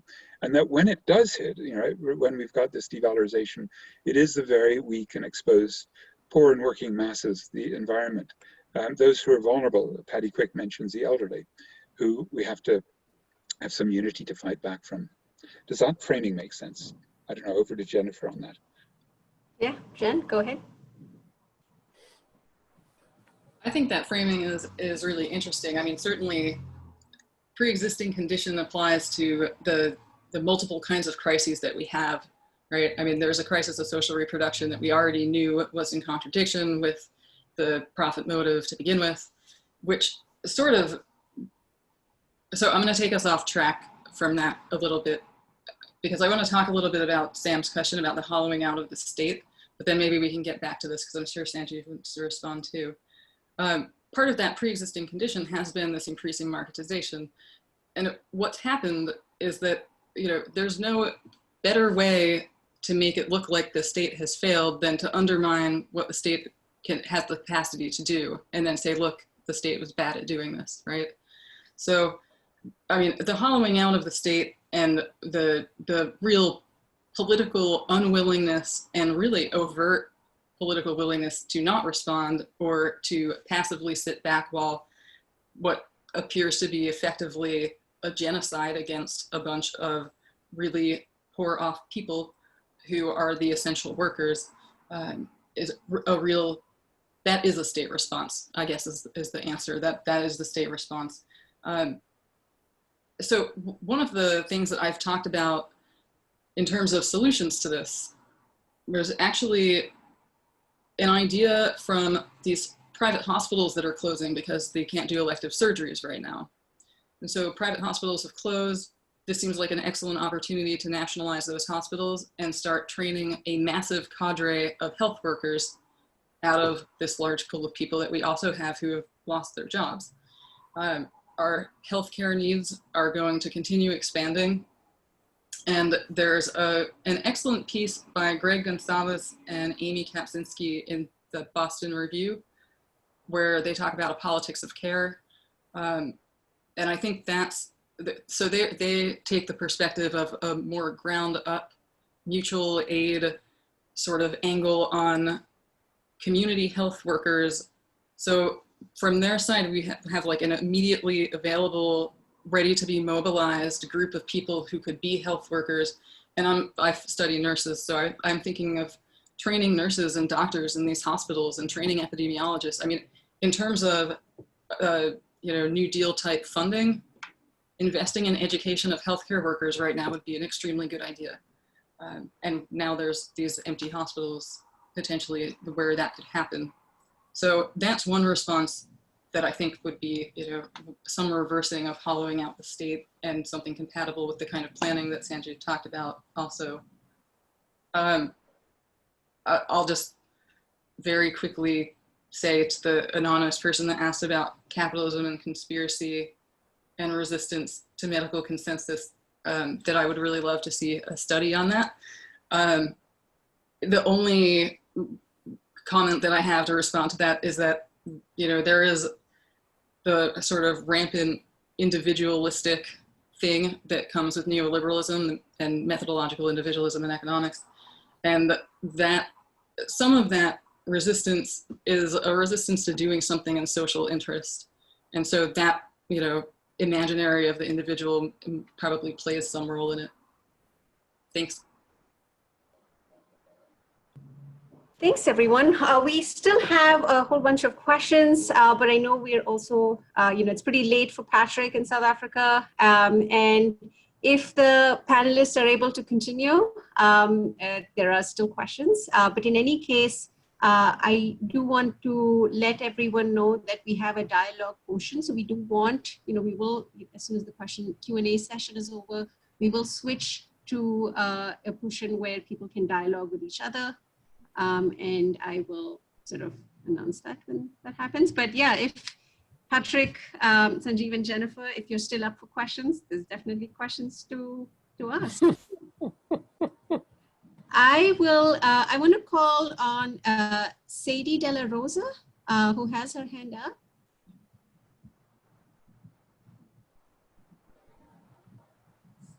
Thanks. Didn't actually think I was going to get there. But first, I want to thank all the panelists for providing this very essential outlook in the global aspect of it all and the intersectional aspect of it. I appreciate so much Professor Bond and Dr. Cohen for speaking on the South African front of it and the Zimbabwean aspect of it after all. Professor Gupta, I'm actually in Massachusetts as well, so I will definitely love to follow up on what you're doing. And I just want to ask, what do we do, especially regarding to linking movements in the US, in South Africa, in other places that seem to be completely disconnected, or at least overlapping, but not actually seeing that they are working towards the same goals? What do we do to organize in a more broadened way, more effective, targeted way, and especially in places like South Africa where there are media blackouts, and Zimbabwe where there is such an oppressive moment to people simply saying Black Lives Matter. So what do we do from here? Thank you. Thank you, Sadie. I'm also going to call on Paul Apostolides. Paul, I'm going to unmute you in just a second. Okay, Paul? Hi, thanks to all the panelists for your great presentations. So I'm interested in occupational safety and health and the ways that COVID-19 has revealed, it's not only endangered certain working populations far more than was previously the case, but it's also brought up to the fore the fact that people like meat packers and delivery workers and day laborers have been exposed to terrible working conditions and dangerous working conditions for quite a long time. So the question has to, it's kind of related to the previous one because it's about coalition and organizing. I appreciate Jen's thought about how COVID-19 presents, not just problems, but also opportunities for political innovation. And I wonder if any of the panelists are aware of populations of working people that are experiencing the pandemic in terms of occupational safety and health in ways that would induce political cooperation rather than separation, because it seems like there's so much media about how there's some people who get to work at home and are secure from contamination, and other people are exposed to the virus. And that doesn't do much in terms of providing a basis for political cooperation. But I don't know if perhaps there are some middle-class occupations, some segments of the salaried class that maybe are realizing that their position is more precarious than they thought, and that there could be a basis there for more political solidarity. So thanks. Thank you, Paul. I'm going to call on Ivan Rubinich. Ivan, you can speak now. Hello, everyone. Thank you for giving me the opportunity to talk, and thank you for all the panelists and for nice conversations. I would just like to make a comment more than raise a question, because I've been actively working on this, and I recently published a paper titled Pandemic Paradigm Shift in Relation to Economics, where I actually draw the claim that in purely economic and technical sense, the crisis is exogenous. However, the endogenous part is due to the economic development, and this is certainly extremely important, as mentioned earlier. But what I think that needs to be extremely said and known at any given point is that here actually we have a crisis that is classical in roots, which is related more to the Ricardo and overproduction or overpopulation by underproduction, given that we cannot actively employ one factor of production, which is labor. And only in the second instance, we will have a crisis which is radical or Keynesian in its roots, related to either hyperproduction or a lack of effective demand. So in this sense, in relation to what Patrick has said, this both in the second instance leads to the lowering of marginal productivity of capital. And in one way, it's radical in its origins, but also it offers us a radical way how to deal with the crisis. And that is through the acknowledgement that inequality is both, in a sense, cause and the cure to this state. So the solution, and this is the final take, is that an economic pandemic paradigm shift should be in place for it, in a sense that we should treat needs ahead of wants, and that the solution is actually in the appreciation of capital, which will lead in an increase of marginal productivity, and in a sense, putting us back on a trajectory toward recovery. But anyhow, I would really like to hear your comment on my work, and if somebody is interested, I would very much appreciate any comments. Thank you. Thank you. Jen, would you like to start us off?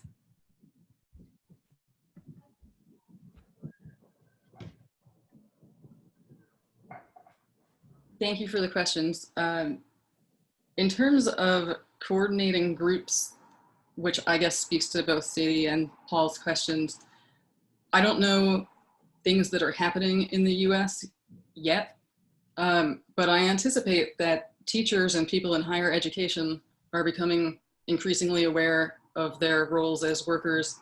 And I know that there has been a wave of organizing among people in higher education. So I think that there is a population of people who are, even if they're working at home now, if they're able to work at home, are recognizing their own kind of precariousness that's attached to this sort of, to the shock. I mean, we can still call it a shock. It would make sense that there would be even more of that given the issues with PPE, with the personal protective equipment, and the fundamental dependence of society on healthcare workers. Like, I mean, that is absolutely, they are absolutely central. The health of healthcare workers is the only way that we are going to be able to sustain human life through this. And that also then depends on healthcare systems, which depend on the healthcare workers' health. So if there were to be a coalition, I think something around PPE would be useful. The other thing that some of us have been talking about is thinking about these things as public goods, thinking about education and health as public goods, which, you know, if you go back to Sanjeev said and some of the conversations I've had with Srisha and others before, you know, education is a public good. It's related to health because we need healthy people in order to teach and healthy children in order to learn.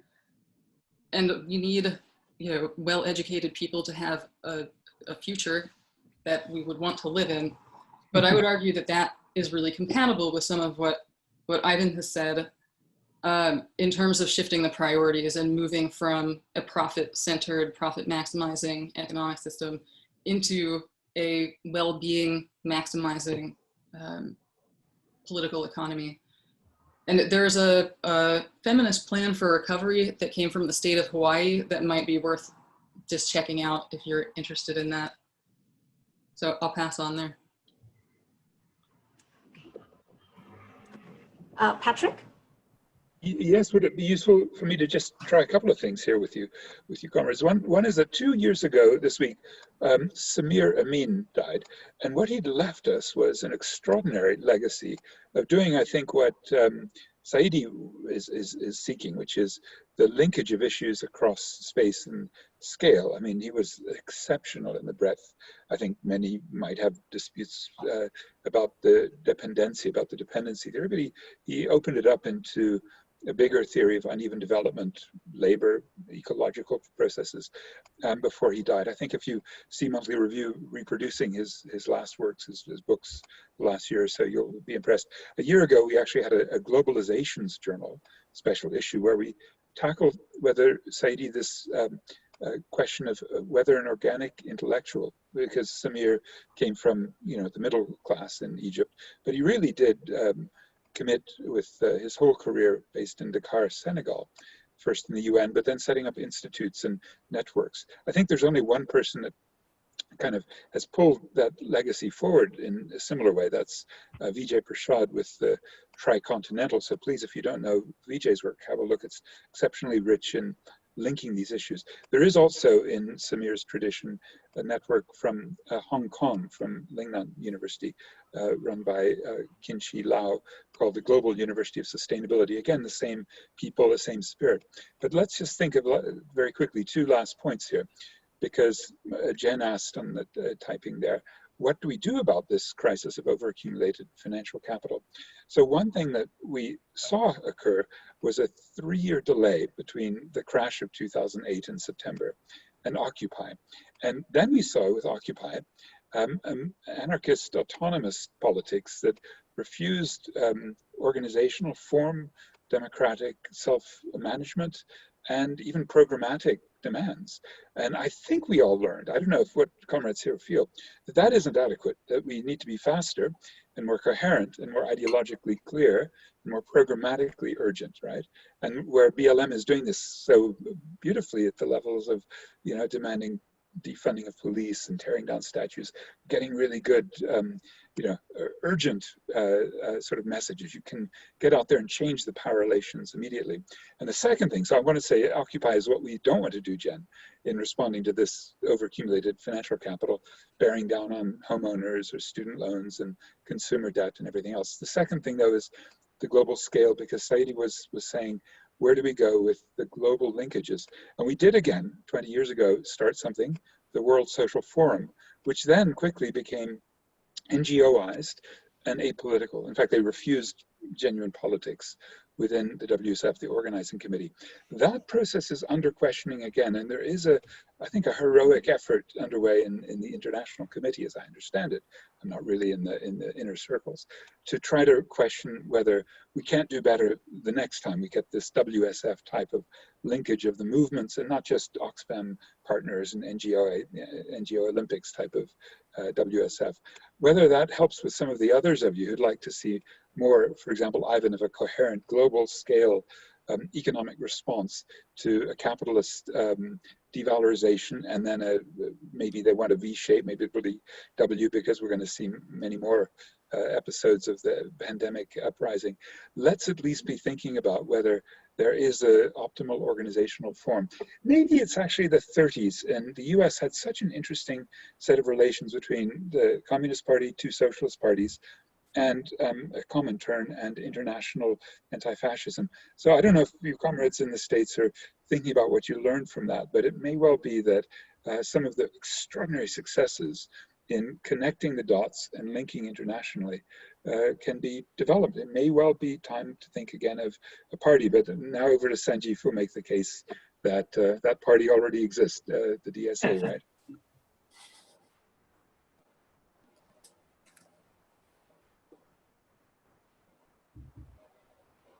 Go ahead, Sanjeev. Oh, you just muted yourself, Sanjeev. Okay, how's that? So, yes. No, so the DSA currently is very self-consciously not a party, though there are lots of people who would like to move towards that. So it is probably one of the most liveliest debates we have in DSA. I'll just collapse a couple of questions. I think this was Saidi and Paul. So, you know, coalitions and not even address across countries. So at the University of Massachusetts, which is a large public school university, a few weeks ago, the administration was saying that they will allow up to 60% of students to come back to campus if they wanted to, and maybe have some face-to-face instruction among instructors, with instructors who are willing to do that, but not actually force anyone to do it. We have a union which is very strong of faculty and professional staff, which immediately said that we will not allow, that no instructor will volunteer. You shouldn't even be asking instructors to volunteer. So they actually didn't, they backed down from that, and they announced that instruction would be fully online, but that students could still come back, right? If they wanted to. Well, this was a threat to the custodial staff and the food service workers and so on, because they hadn't been promised protective equipment and so on. And also the town of Amherst pushed back on the university, saying you're going to have all these young people on campus and they're going to be downtown and making people sick. So the university then canceled the return of students altogether. So it's fully online instruction, as well as no students on campus. And in that sense, I'm actually glad that the various unions here were cooperating in this. Our faculty and staff, professional staff union said, no, we insist on protections for all, all workers, not just faculty and so on.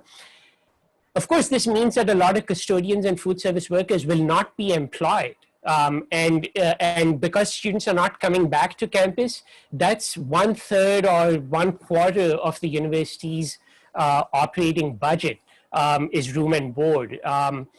So which means we might have furloughs, there might be layoffs. Our department isn't hiring any adjuncts. All this is to say that I think that, sort of making coalitions and expressing demands that bring a lot of people together is actually the easy part. And the hard part is making them stick, and then also dealing with the consequences, sometimes unanticipated, that can actually be quite brutal in the absence of an effective larger state commitment. So in this case, the state of Massachusetts isn't saying, okay, for those custodians, we're going to pay you even if you can't work, because you had contracts.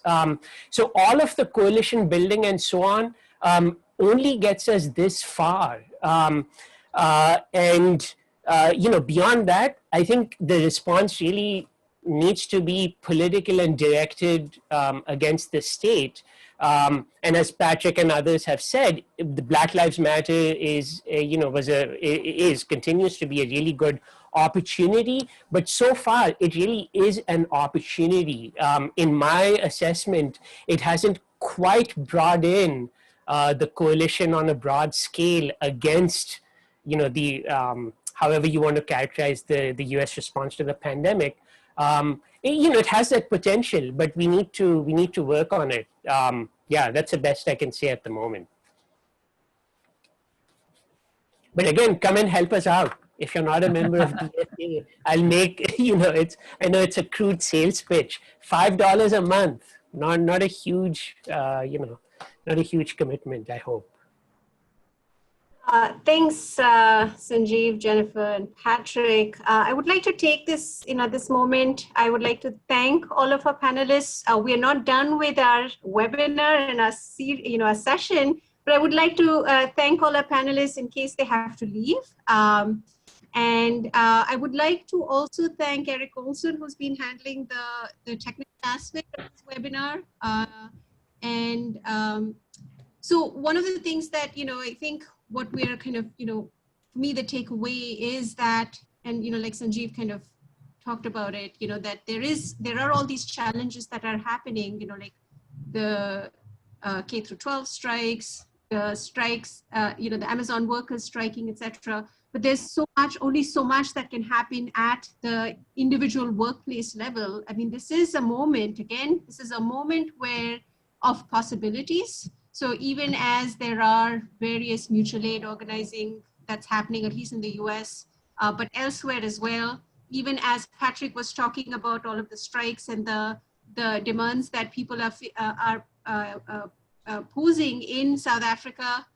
There are other places around the world where people are kind of pushing back, and yet that really needs to address issues at the structural level, the state, capitalism as a structure. And I think what we're trying to do with URPE, but what we're trying to do as political economists and those who occupy the radical space is trying to provide or think through and provide an analysis that will allow us to engage in political organizing. And that's really important, that they go hand in hand. And as much as sometimes as academics, we get kind of caught in our sort of our academic spaces, this is a moment where some of the work that we're doing contributes, or, in terms of, what, giants before us have referred to as, what does it mean to be an organic intellectual? And what is the, where does praxis play a role? And hopefully that there continues to, or that URPE can continue to strengthen that role between radical political economists and activists, and the work that, or the space that some of us occupy, right, which is in both radical spaces, radical academic spaces and radical political spaces. So I would like to thank the panelists. I would also like to invite the attendees and panelists if they can stay on so we can continue the dialogue. So thank you. And actually, before you stop this round, Sarisha, you haven't answered a critical question, which in a way Sanjeev had. You're sitting in Kansas City. You're watching the post-Keynesian, the modern monetary theory, the politics of reform on the economic front. But then you see Larry Summers probably take center stage in a Biden regime, and all the momentum you had with the Sanders frittered away. Is it possible to do something at all with progressive economics in that context, with that sort of policy intervention that was open for the first half of this year at least? Well, I absolutely. I think politically there is more space. At least that's my reading of it. Even as within mainstream spaces, maybe there is a shrinking of. As someone mentioned, all these conspiracy theories, etc. But I think this moment of, this kind of crisis, reproductive crises are not unique to 2020. They've always existed. That is part of capitalism. And we've had multiple reproductive crises, particularly in the third world. Not so much, in the US, we've had US and Europe or Western Europe, we've had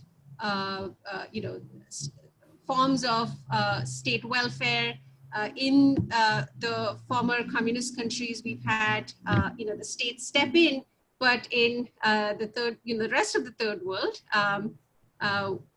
many countries which were at least ostensibly non-aligned, you didn't have the state step in a very big way. So reproductive crises have existed throughout, but this is a particular moment where you have not only the pandemic, but you also have climate change, and you have in the US the extreme position that Black people have been put in, the extreme position that the Latinx community in the US has been put in, and you have all of these forces that come together that allow a space for progressive policies to be heard in a way that didn't exist before. So where Medicare for all becomes a common, it becomes no longer even a radical demand, but a demand that just has to be met. Or if we talk about the fight for 15, which is the minimum wage, increasing it to $15, or if we talk about, college for all, which still, seems to be sort of, much more radical position, right? But we've had Ro Khanna, who is a legislator who in the Democratic Party, who has just rejected the Democratic Party platform for not including Medicare for all. And that is a pretty significant move for someone who's not sort of out there, right? Who is still very much part of the, sort of left of center part of the Democratic Party, but still, very much in the center space if you talk about it internationally. So I think, Patrick, there is a moment, what we end up doing with that moment and how much we as, those of us working within the political economy space, how much of the analysis can we offer? And for those of us working in the radical political space, how can we translate that analysis to something that is not simplified, but uses language that is simple enough for people to, or accessible language rather, for people to adopt. So Fight for 15, very accessible language, right? Or Medicare for All, very accessible language. How do we translate that into, or Black Lives Matter, very accessible language. How can we translate these demands that are not new to, to people in ways that they can understand, and in ways that they can understand the complexity of the problem, the way that we can present to them or incorporate the problems that they are facing,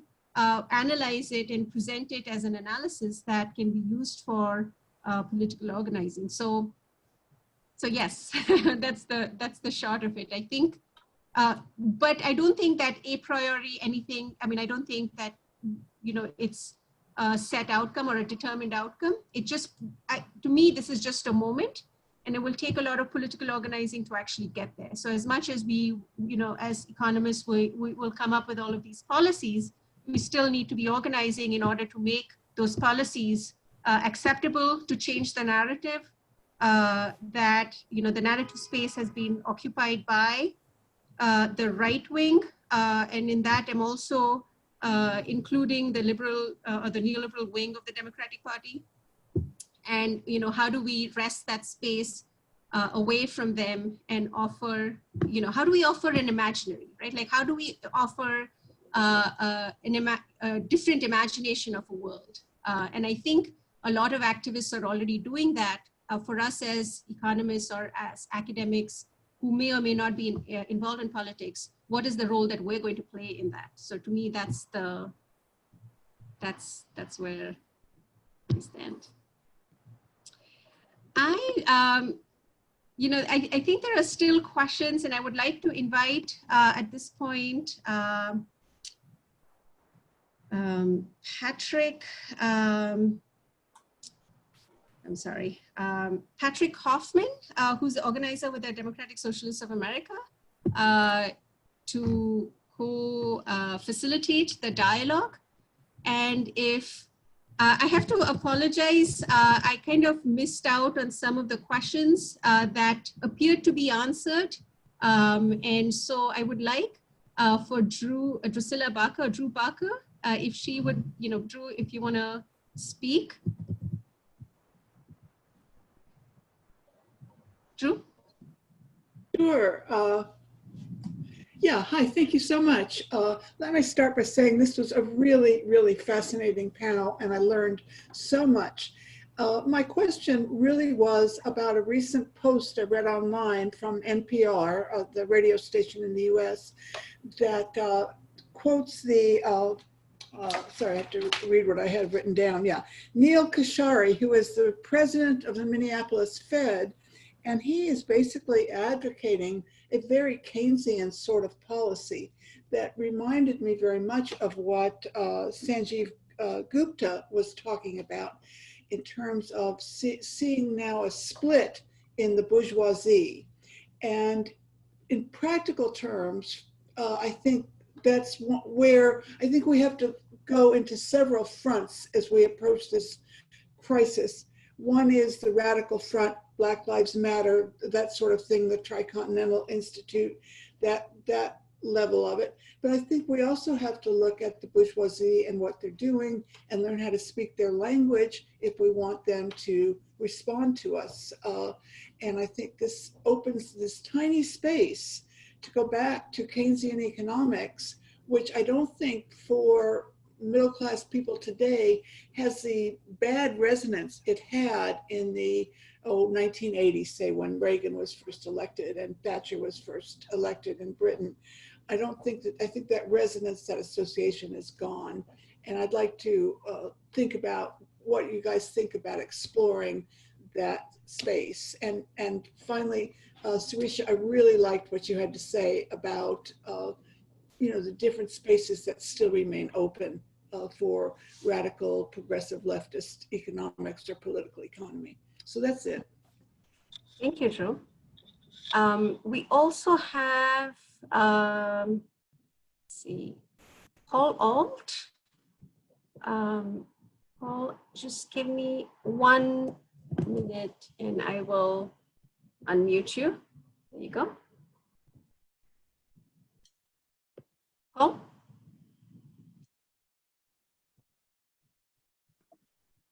Paul, you have to unmute if you want to make your points, please do. I am trying to unmute him, but I can't seem to be. Well, I can't seem to unmute you.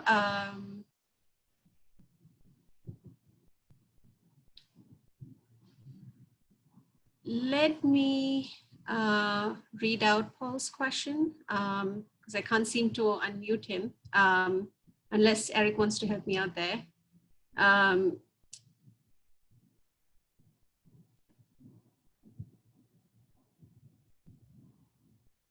Paul has a comment. In NYC, they mapped deaths to zip code and then matched that to zip code medians PC or per capita income. So this has big shortcomings, but the results were stunning. I believe that is a response to someone's question. And then Patty had a comment. So let me find Patty quick.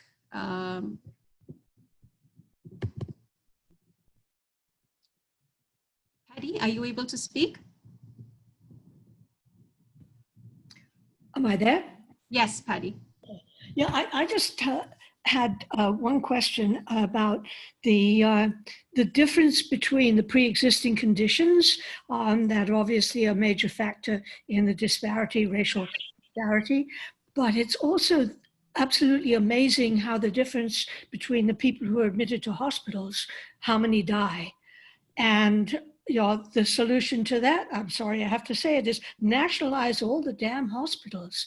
The disparity between public hospitals and private hospitals in this country is absolutely phenomenal.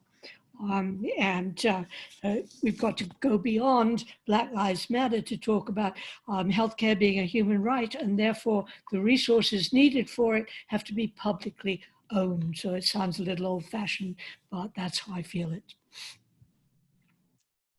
Thank you, Patty. Can we, Patrick or Jen, or, I think we'll kind of open it up at this point. So anyone who wants to respond, please raise your hand and we will sort of transition to a dialogue mode rather than a Q&A mode. And so the hope is that we can have that this becomes a conversation. We had this presentation, a Q&A, we heard from the panelists, and how about dialogue between those who have chosen to remain in the webinar. But if Jen or Patrick, if you want to answer either of the two questions, please feel free. Sure, yes, if the floor is open, let me just say, we are really interested in whether if Trump is out, Biden and Harris can revitalize multilateral power of the US, the sort of broad imperial arsenal, which has always included, the likes of the United Nations Framework Convention on Climate Change, where the US State Department managed very effectively so that it would be, in the words of James Hansen, bullshit, right? So that there would be no binding cuts, no accountability systems, no climate debt even allowed to be discussed, carbon trading is back, all of those processes of, let me call it climate, multilateral climate imperialism. And Trump walks away in 2017 and has just done sabotage. He's been doing the same thing in the WTO, just sabotaging. And it gets to the point, Drew, that you made about whether a Keynesianism that you might find here and there, and of all places, the Fed. I mean, I'm so surprised, but I'll look for the Minneapolis Fed comments. I saw it last at the level of ruling class consciousness with Dominic Strauss-Kahn.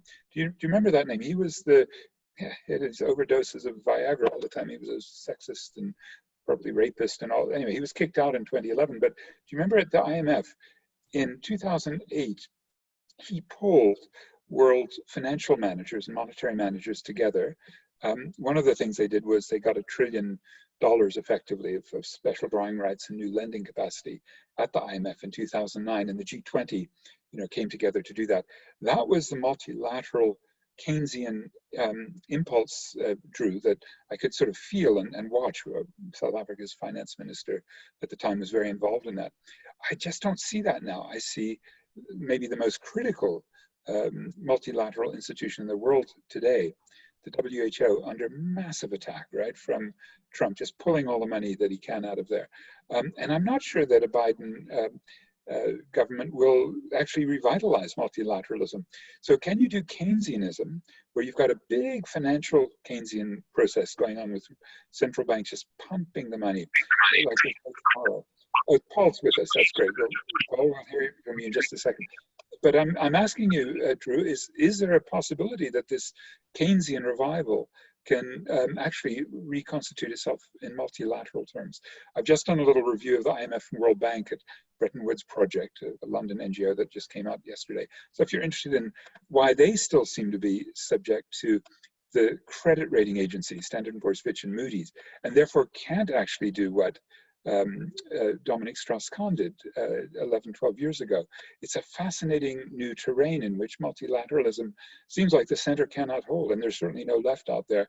And those that would like to see a World Economic Forum becoming that new proto-state of corporates, and with the Great Reset, I'm going to be dubious about it until I see some action. What do others think? Is there any multilateral Keynesian possibility, or is multilateralism just fractured by the Trump regime and with the general centrifugal forces, the BRICS falling apart, India fighting China? I don't see it happening. I see us moving back to politics of national states. Can I respond really quickly, Sarisha, to that? Yeah, I think really to understand why it might be able to happen, we need to go back to Dr. Cohen's point about what's happening to social reproduction, because so much of social reproduction among the American middle classes and even the American working classes depends on multilateral agreements. It depends on labor from the global south. And to the extent that the middle class is going to be suffering from this, I think that might open a space, if not for Biden-Harris. And I was much more enthusiastic about that ticket until I listened to this meeting today. I am a little more pessimistic today, particularly your mention of Larry Summers, which just made me cringe. But I do think that the hope that we might have of engaging the middle class, the kind of solid bourgeoisie, because they are suffering. I mean, they're not going to work in meatpacking plants. Nevertheless, I live 3 miles from a meatpacking plant. The University of South Carolina, where I teach, is 2 miles from that same plant. And so Jen's point about the health of one is the health of all is going to become more and more apparent. And I think that's going to be that, and our dependency on labor from the global south for social reproduction and production, for that matter, is going to really come to fore. So that's all. So Marshall Feldman has his hand up. Marshall, did you want to respond to Patrick's and Drew's question and comment? The question is, why are we assuming the US has to be a leader in any kind of multilateral thing? Don't we think, for example, that China might try and establish some sort of hegemony or something like that and become the hegemon in 21st century capitalism?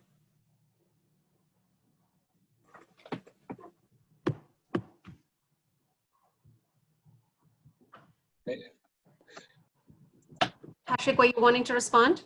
I think I could very quickly, because we actually had several visits from Xi Jinping here in Johannesburg 2 years ago for the BRICS, Brazil, Russia, India, China, South Africa, and repeatedly with the South African, the China, what's it called, FOCAC, the Forum on China-Africa Cooperation.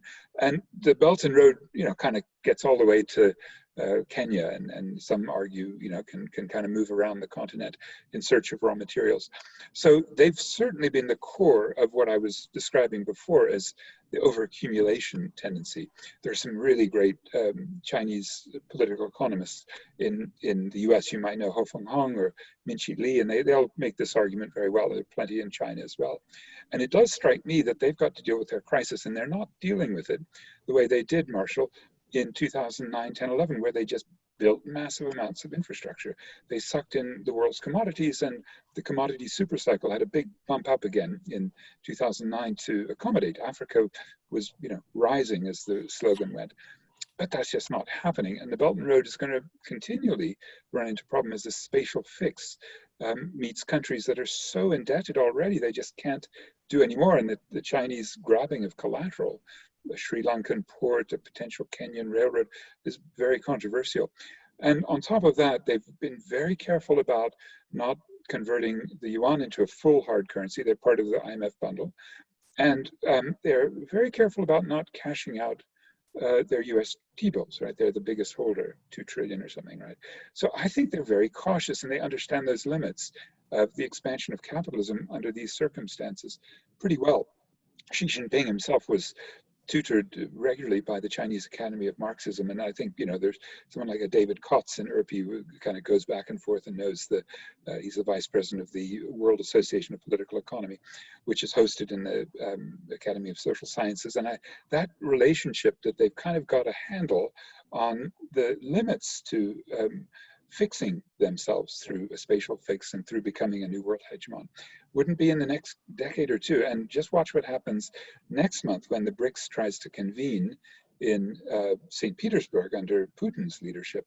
And then you don't get Modi and Xi working together. They may, not even go there together because they're in, such a conflict over this Gutwan Valley and the zone that's so contested on the border.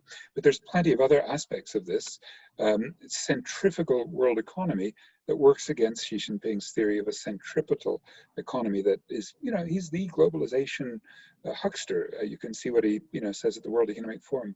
But I just don't see it panning out, and I think they're smart enough to know maybe they'll have to do another big infrastructure spatial fix again and do another big boom.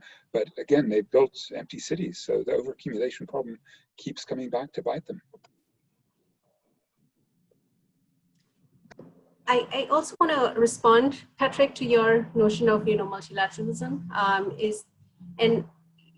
To some degree, there is multilateralism, right? I mean, like you mentioned, you mentioned Modi and Xi and all of these people, even as they continue to battle each other, like China and India, recently had a little turf war. I mean, literally killed people and all of that.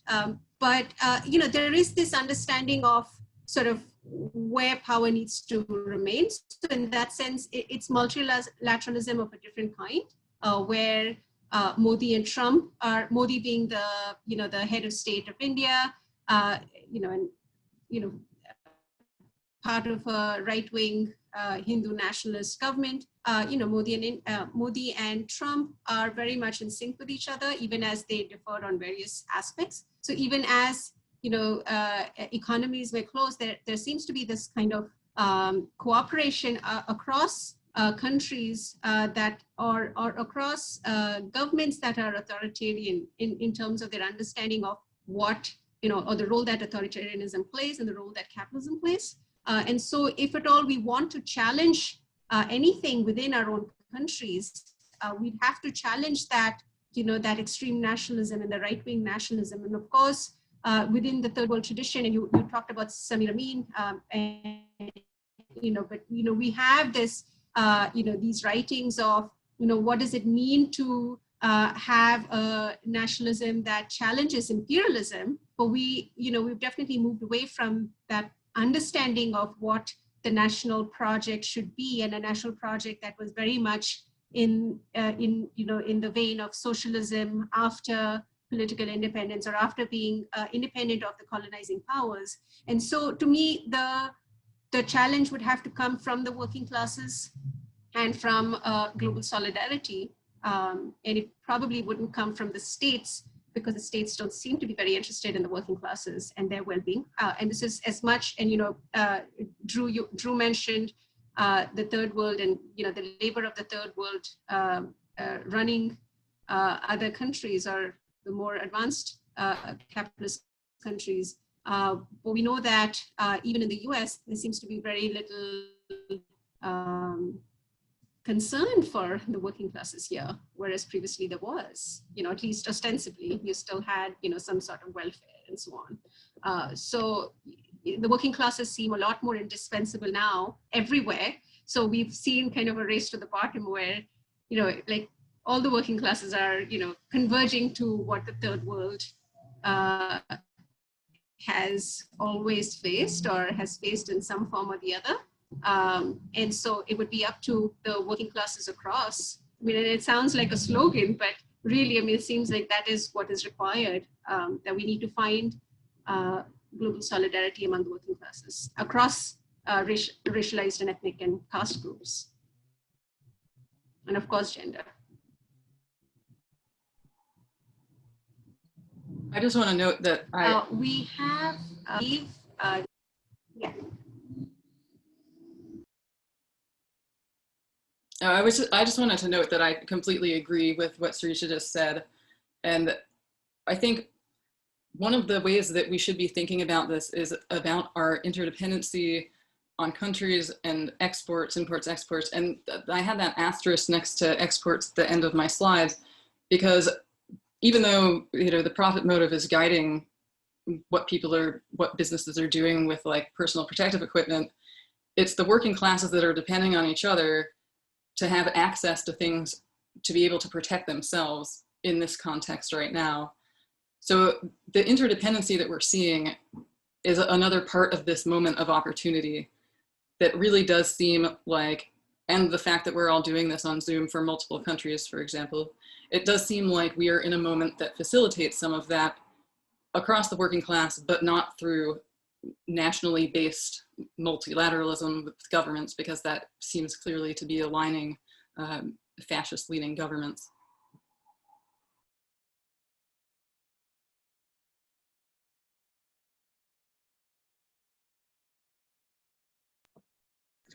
Chair Sirisha, do you want to bring Paul Alt in as well? I think he. Oh, is he? Yeah. Yeah. Paul,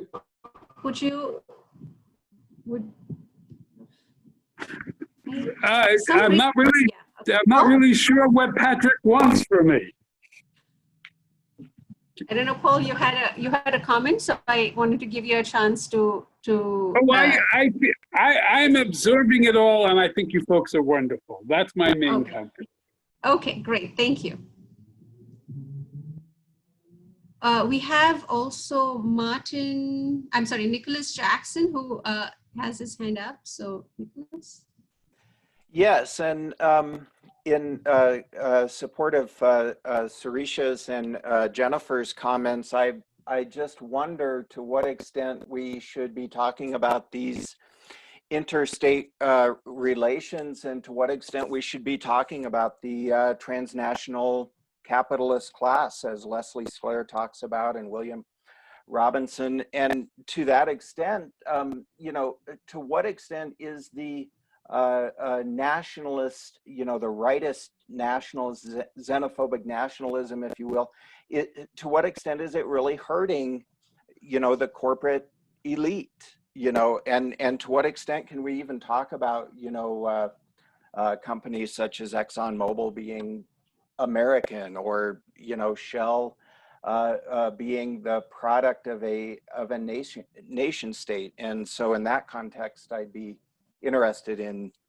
how does the transnational capitalist class idea fit into this?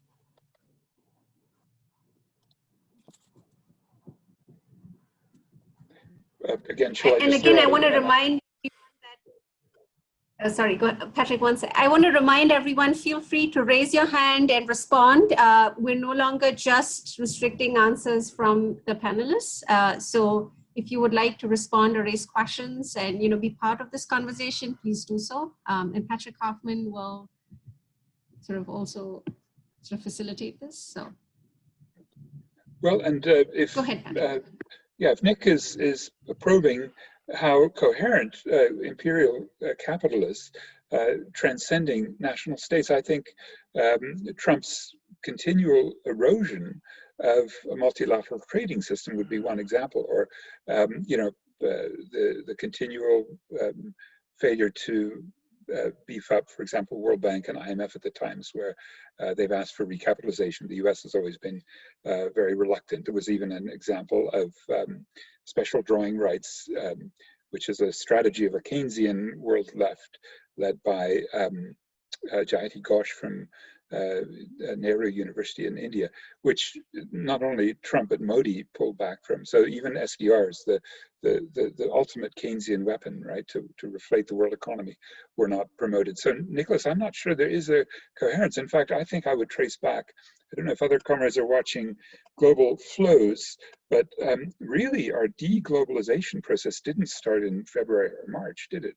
It goes back to the peak levels of all of those ratios of trade to GDP, foreign direct investment to GDP, by which I mean not only phantom, there's about 40%, it's an increasing amount of foreign direct investment, which is just paper money, it's intra-company loans, for example, plus cross-border lending to GDP.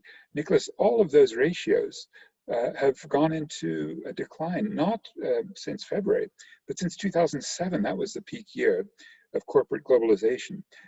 So it does strike me that we've sort of seen the limits of the spatial fix to the overaccumulation tendencies already. And maybe the Trumpian and all of the other right-wing nationalist forces coinciding with that isn't an accident. The fact that you get your Koch brothers and all these kinds of characters who would normally have been expansive imperialists, but they're now putting their money behind an absolute, Peter Navarro kind of economic nationalism. So I would see it's a big structural problem. And it means for us probably going back to Keynes, which is that localization, import substitution, but doing so not for, as was done in the late 20th century, for elite production, but in the case, say, of South Africa, in Africa, to use the huge industrial capacity, which is basically being wasted away, for providing Africa with the kinds of material needs of pots and pans and clothing, textiles,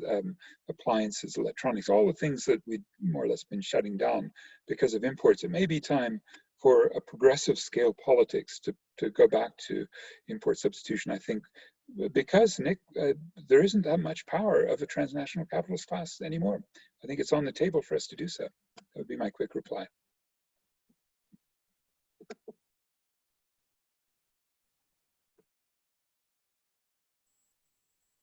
Looks like we have a raised hand from Sadie De La Rosa.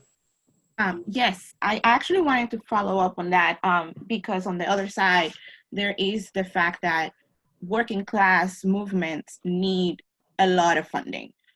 Working classes definitely stop getting wages from their jobs, and their time is given towards their cause, if you could call it that. And I think that a lot of money that comes to that funding comes with ties that don't necessarily progress the targets that we're looking to advance. And at the same time, at the same time, I think that as Patrick was saying, the kind of localism that needs to be evolving also needs to know the resources that they can use and know that there are local resources besides capital that can be effective towards doing things that are necessary within their communities. That's pretty much what I have to say.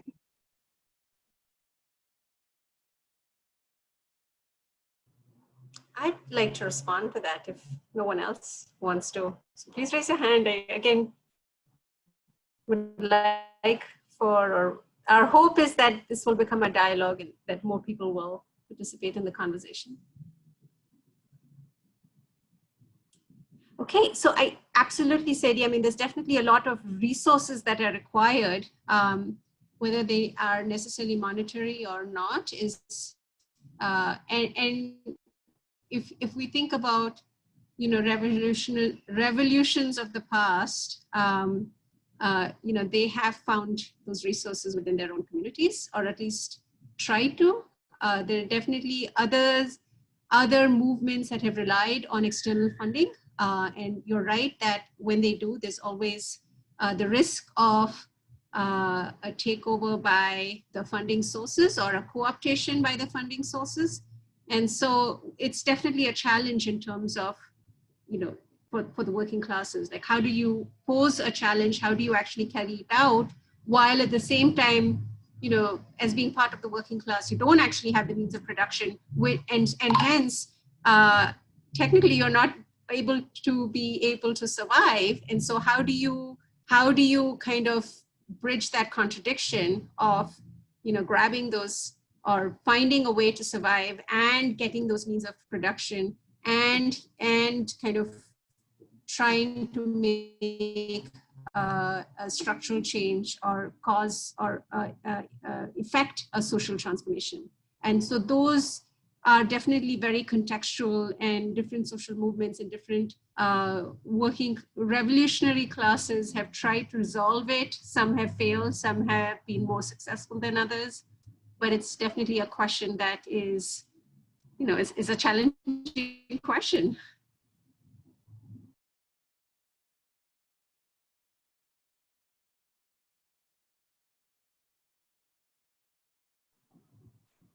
I think one of the most important resources that people need for organizing, for working people need for organizing, especially for women and especially for Black women and other women of color, is time. And I think that that's something that we actually saw in the lockdown, that people suddenly had some time and there was a political uprising came out of that. And I think that's one of the first times that for some people had time to actually do politics in a way that, I mean, at least in the US, I don't see very much of. And at the same time, that was, of course, supported financially by some of the unemployment money and the stimulus money, which reduces people's precarity, at least temporarily, so that they're able to go and engage in politics. So I think that that's one of the things that when we think about the resources that are needed, that we need to take really seriously, that people don't have time to go out and do politics in our currently existing economic structure.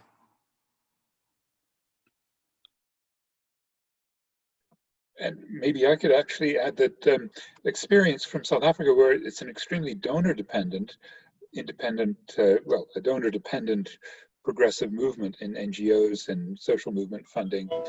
It doesn't much come from the US as far as I can tell. I used to be slightly involved when I ran a center that was dedicated to promoting social movements.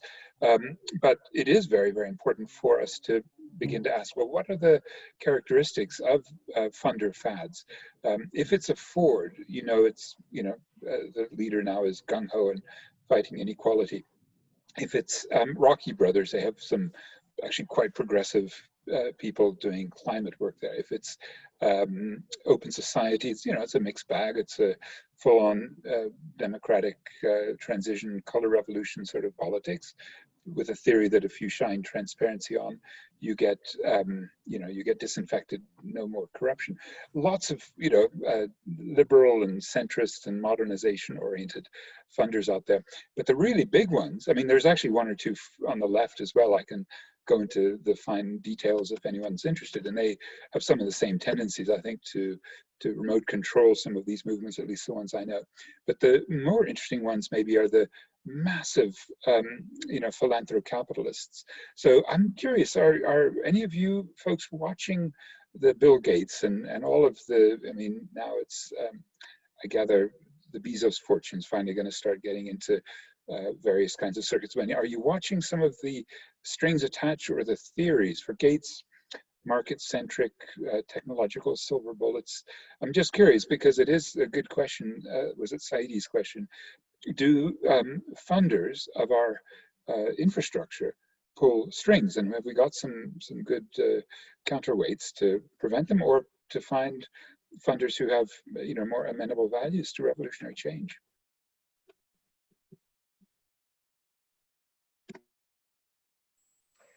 Looks like we have a hand up from Alicia.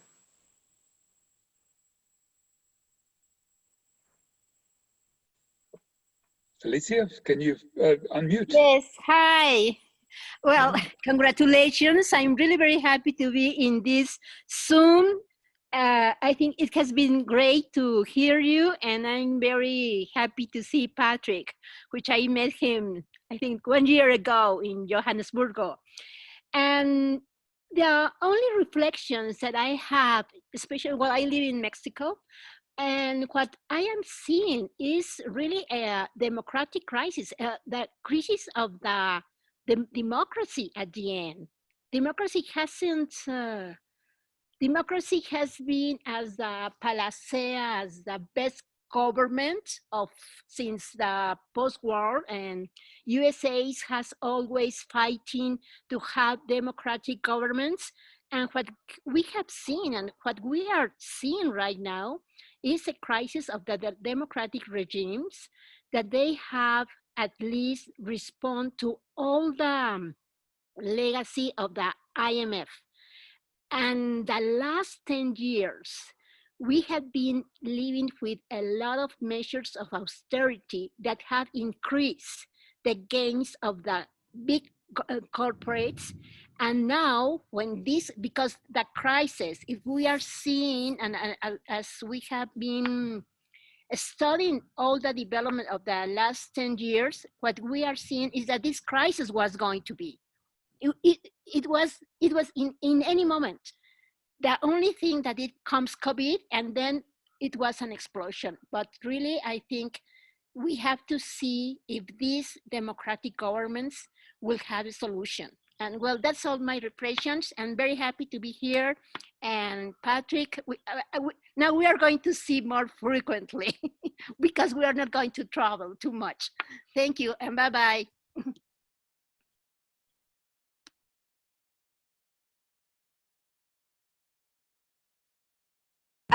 I'd like to add, to the discussion, some of the questions that people didn't have a chance to respond to, but I think tie in very well with our conversation right now. One was, a question by Gregory Makubu, which, Patrick, you answered in the Q&A, but I think it's a worthwhile conversation. Is that how could we set up alternative people's power structures? Given the inability of the state to deal with the social health crisis. And related to that is also, what middle class or professional working groups could emerge as likely allies for delivery workers, warehouse workers, meat packers, domestic workers, and so on. And then Patrick Hoffman had a question about the organic development of mutual aid efforts in various forms, and the role of political education in mutual aid projects, and how these might be, how these efforts might be conducted to lead to more enduring political structures. And to me, they all kind of tie in as what the question, like what is to be done, right? What is to be done, and who are the groups that we need to reach out to, and what is our role as economists, as activists, as academics who use a radical political economy framework. I would love to hear both the economists and the non-economists in terms of what they see as our role, or like what is to be done.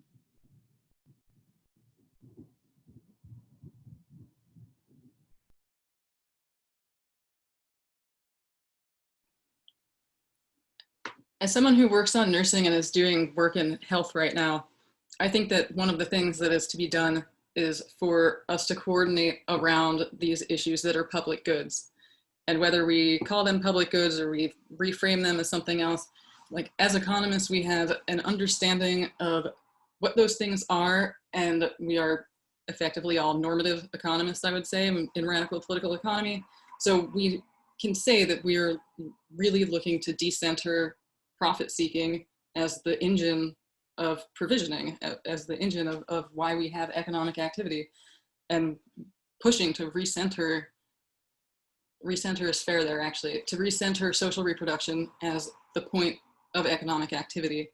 And so I think that we really, people who are in education from K on up and who are in health really should be working together to talk about these things, education and health as public goods, and to get people active around them. I mean, like you said earlier, Sarisha, that this, I think it was you, that things that seemed radical, like Medicare for all, have been revealed not just to be not radical as demands, but to be fundamental to the existing productive capacity, you know, aside from people's well-being.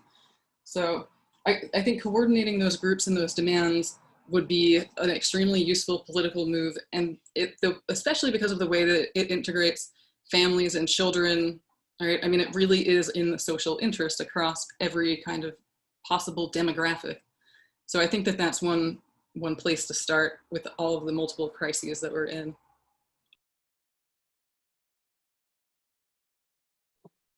Maybe if I pick up on that, Jen, it's to express some disappointment that when in early 2017, after Trump had come to power, a network of those social movements established, united together. You can still see their, you know, very professionally made a statement that they were, if they were under attack, they were going to have each other's back. And yet that didn't happen. I could see during 2017 until it petered out in 2018, march after march after march in Washington dedicated to single issue politics. And I'm just wondering if we certainly in South Africa have got much the same problem.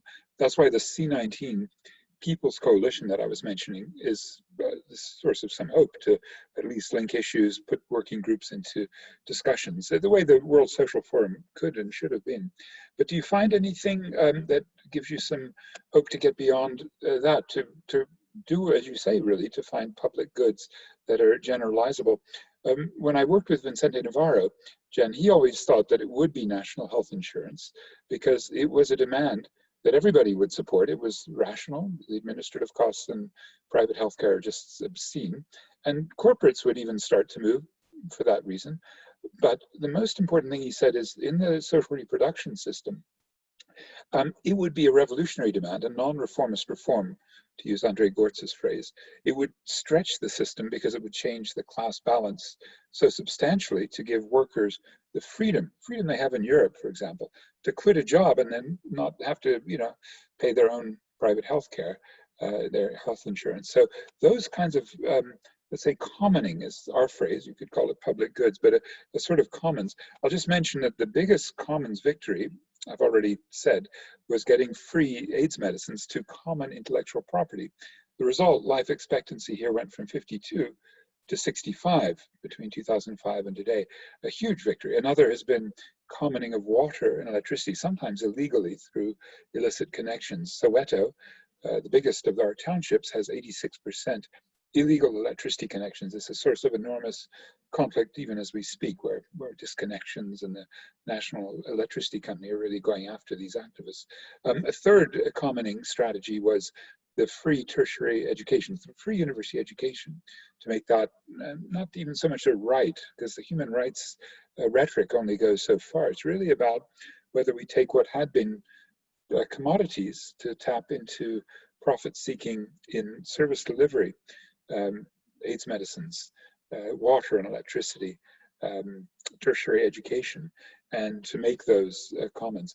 Even in a simple case such as toll roads here in Johannesburg, the 70% of the people were ignoring their toll fees. You might have recalled that, Jen, called the e-tolling system. And it's an Austrian company. They're basically unable to collect profits from people. And I think that's that bottom-up Polanyian resistance, which, if again, Nancy Fraser's conception that a triple movement can correlate more strongly than it has in single-issue mode, where capitalism co-opts or assimilates the civil rights movement, or lean-in feminists, or environmentalists who go for market strategies. then the limits of those sort of more conservative versions of the single issue politics could be better confronted.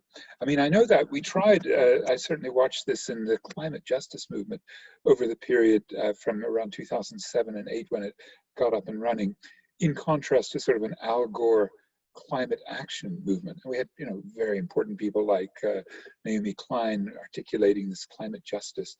But I can't say that even in something as obvious as that, climate justice versus climate action, that the left has prevailed. I mean, it's still very tough terrain out there.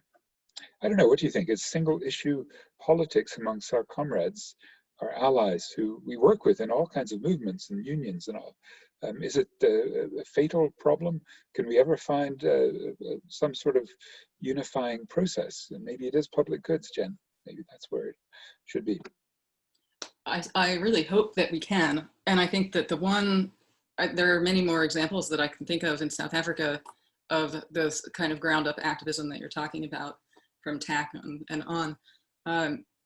The one example of that we have in the US was the really successful move by the Chicago Teachers Union, which advocated not on the, you know, its own, or was agitating not on its own wages, but on the conditions for students learning, right? And talking about homeless students and student hunger and things like that. And that's just a much broader, it's like a union adopts a social reproduction perspective, right? It's a broader thing to negotiate about. And I think that's where those opportunities are to draw together multiple different things that have to do with social reproduction. Hopefully commenting or public goods are one way to do that. I have really recently just encountered this in the medical discipline, that a lot of public health people seem to be much more open to radical political economy than economics, for one, but that's not a surprise. But there really seems to be an appetite for not health economics research, but health political economy. And so I'm cautiously optimistic that there might be some space there for that.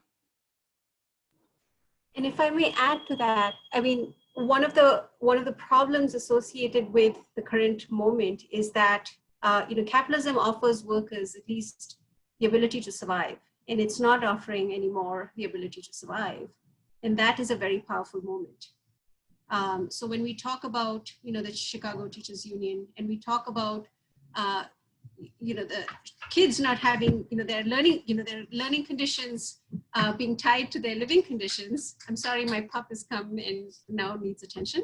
But we're talking about a degradation of the conditions of life, not just for the workers, but for the next, or not just for the current generation of workers, but the next generation of workers. And that's pretty powerful. And again, I don't think that by itself will transform anything, but it definitely opens up a moment to, that will allow us to go beyond just a single issue, you know, or single issue politics. And that opening is what we should, you know, at least for those of us who are part of the left, I mean, the global left, that is a moment that we should definitely, you know, we should, I don't want to use all the words that we typically use, right? Capitalize or exploit or any of that, but that's a moment that we can use to really challenge what we have been trying to challenge for a long time. But it makes it so obvious, right? None of these conditions, you know, are new. None of these inequities are new. But the pandemic just kind of tears open it or breaks down every facade that has ever existed. And so it's up to us to offer a framing, to offer a politics, to offer imaginaries that we're able to coalesce around. And Jen's right, like the Chicago teachers, K through 12 teachers, way more radical than, or I think of them as the sort of the future of at least union politics. So I was part of university last year, and we went on a strike, and which is pretty big in the US for faculty, you know, college professors to go on strike, and it turned out to be the second longest strike in the country, a high rate strike. And I feel like didn't go far enough. We just, I mean, the K through 12 teachers, some of whom who are unionized, others who are not, they really offer this opportunity or the hope of what a union politics or a different kind of politics would look like, and how do we think about the public good, right? And what is that, or rather, I want to even say the commons. How do we reclaim the commons from the kind of, capitalist narrative or the calculus that we've been kind of pushed into or don't seem to be able to kind of find a way out of?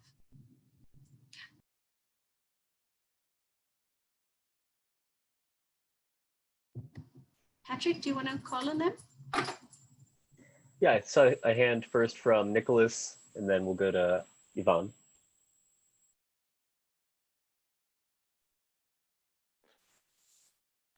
Yeah, so this idea of commoning, I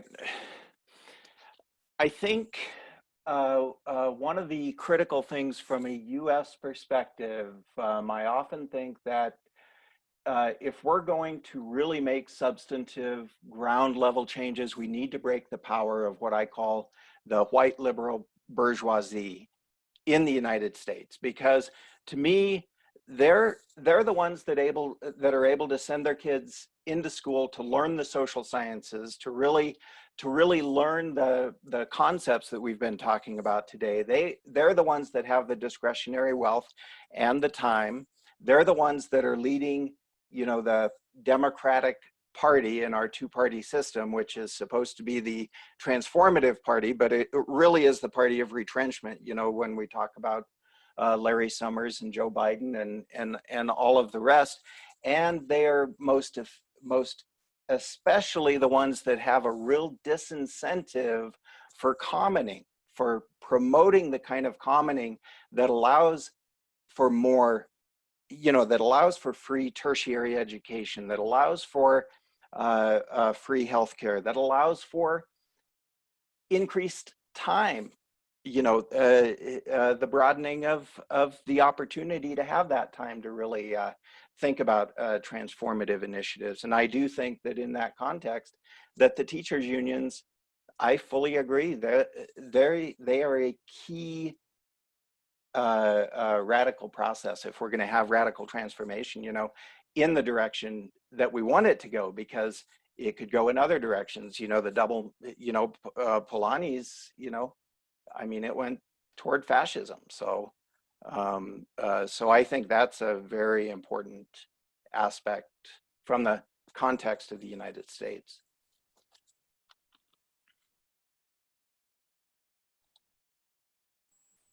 Okay, and then we'll go to Yvonne.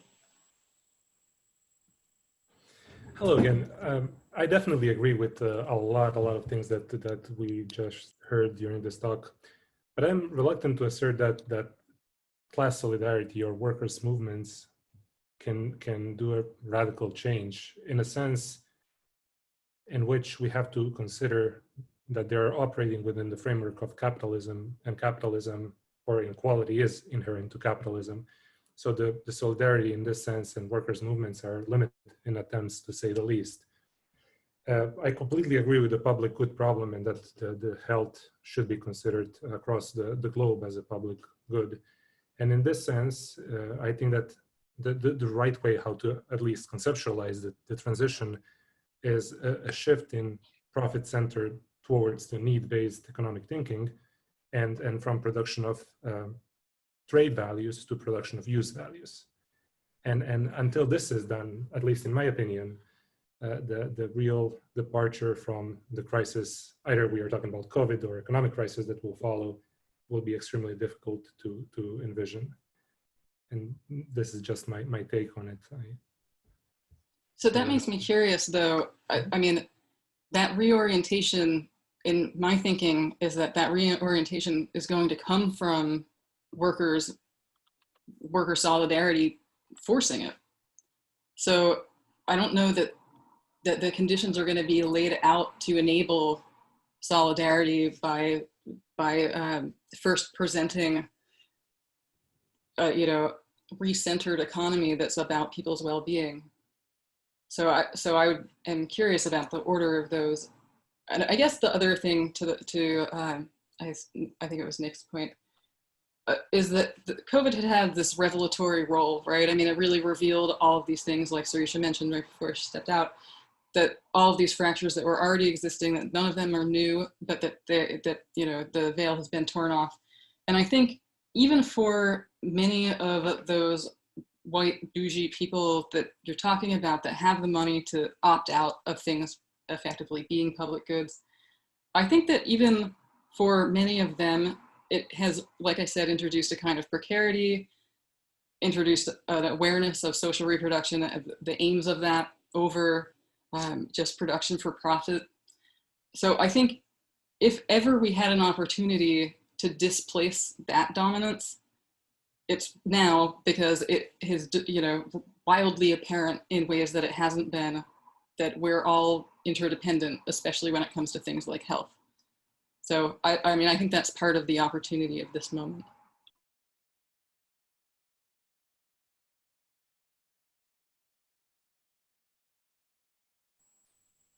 Seeing no hands raised, I'll encourage people to do so if they've got a question or comment.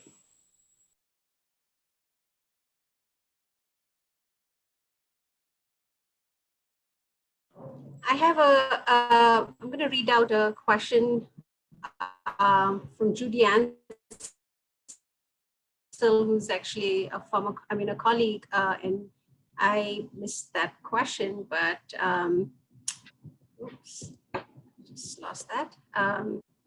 And Judy has a question that, or a comment rather, that the crisis in the US Postal Service is a great opportunity to expose the connection between corruption and neoliberalism in the case of the most popular government service. And Judy's no longer on the call, but she said she'd love to see radical economists speaking out about this. And I wonder if anyone has any thoughts about it. So Sadie has her hand up, but maybe we can talk about that as one of the other sorts of public goods. Before, sorry, I just wanted to note that I think what we've been talking about has to do a lot with what Sirisha was saying earlier, that we need to present this information in a digestible way if we want to engage the working class, or if we expect the working class to engage into these issues as much as they need to make us have a better way of life later on. I think that as academics, which I am former / transitioning academic, we tend to get very wrapped up into our bubbles of technical terms and don't really facilitate that kind of conversation into terms that the working class will understand and that they can translate to advocate for themselves. Just a comment on that, and you can move on to the question. If I may just respond also, is that, I don't think the working classes necessarily need us. A lot, there have been a lot of movements that have done very well without us academics. I think we just have a role that we can play. And the role is that we are doing all of this research. Why not make it accessible, right? So absolutely, Sadie, how do we make it accessible to people? Not that they are dependent on us. And I definitely want to, for us to recognize that, that there are material conditions which propagate certain movements and revolutions, and that those are not always dependent on us as academics. But if we want to play a role, what is the role that we can play? And that is of this analysis, right? The big picture, or taking into account both the micro picture versus the macro picture.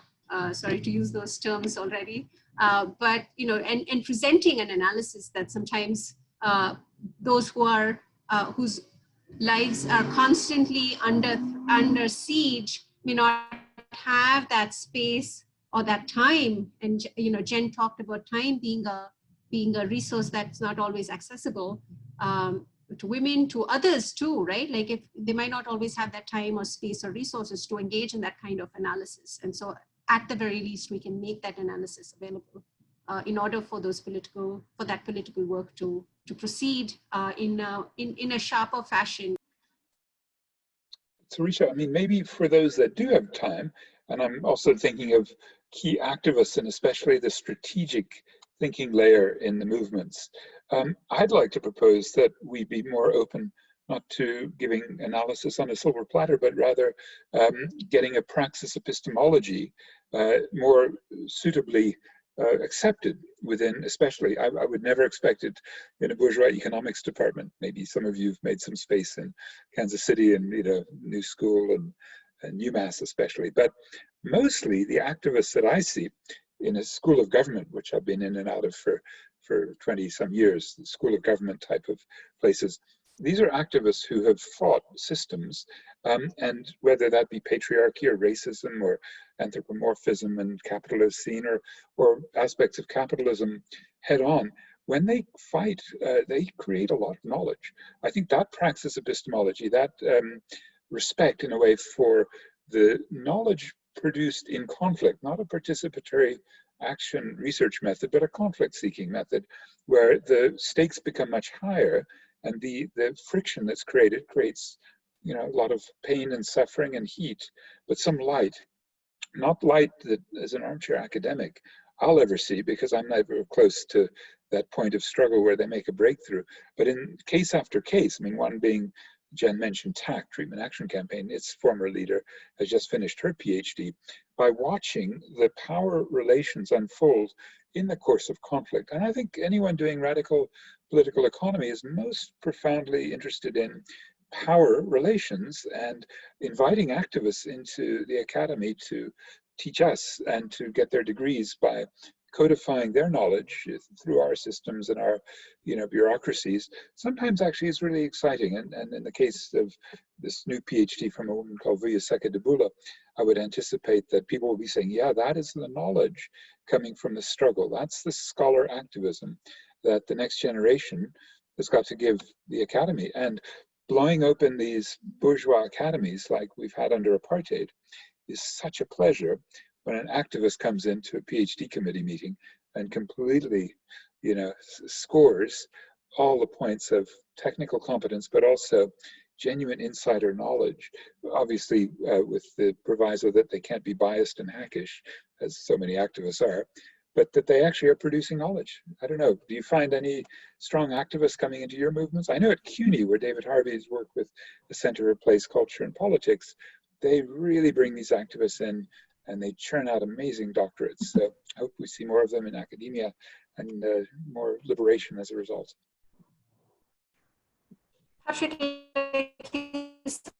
I mean, it's very discipline specific too, right? I mean, and we definitely have within the economics, within the, the heterodox or the radical political economy space, we definitely do have some degree of that at UMass and UKC and New School and so on.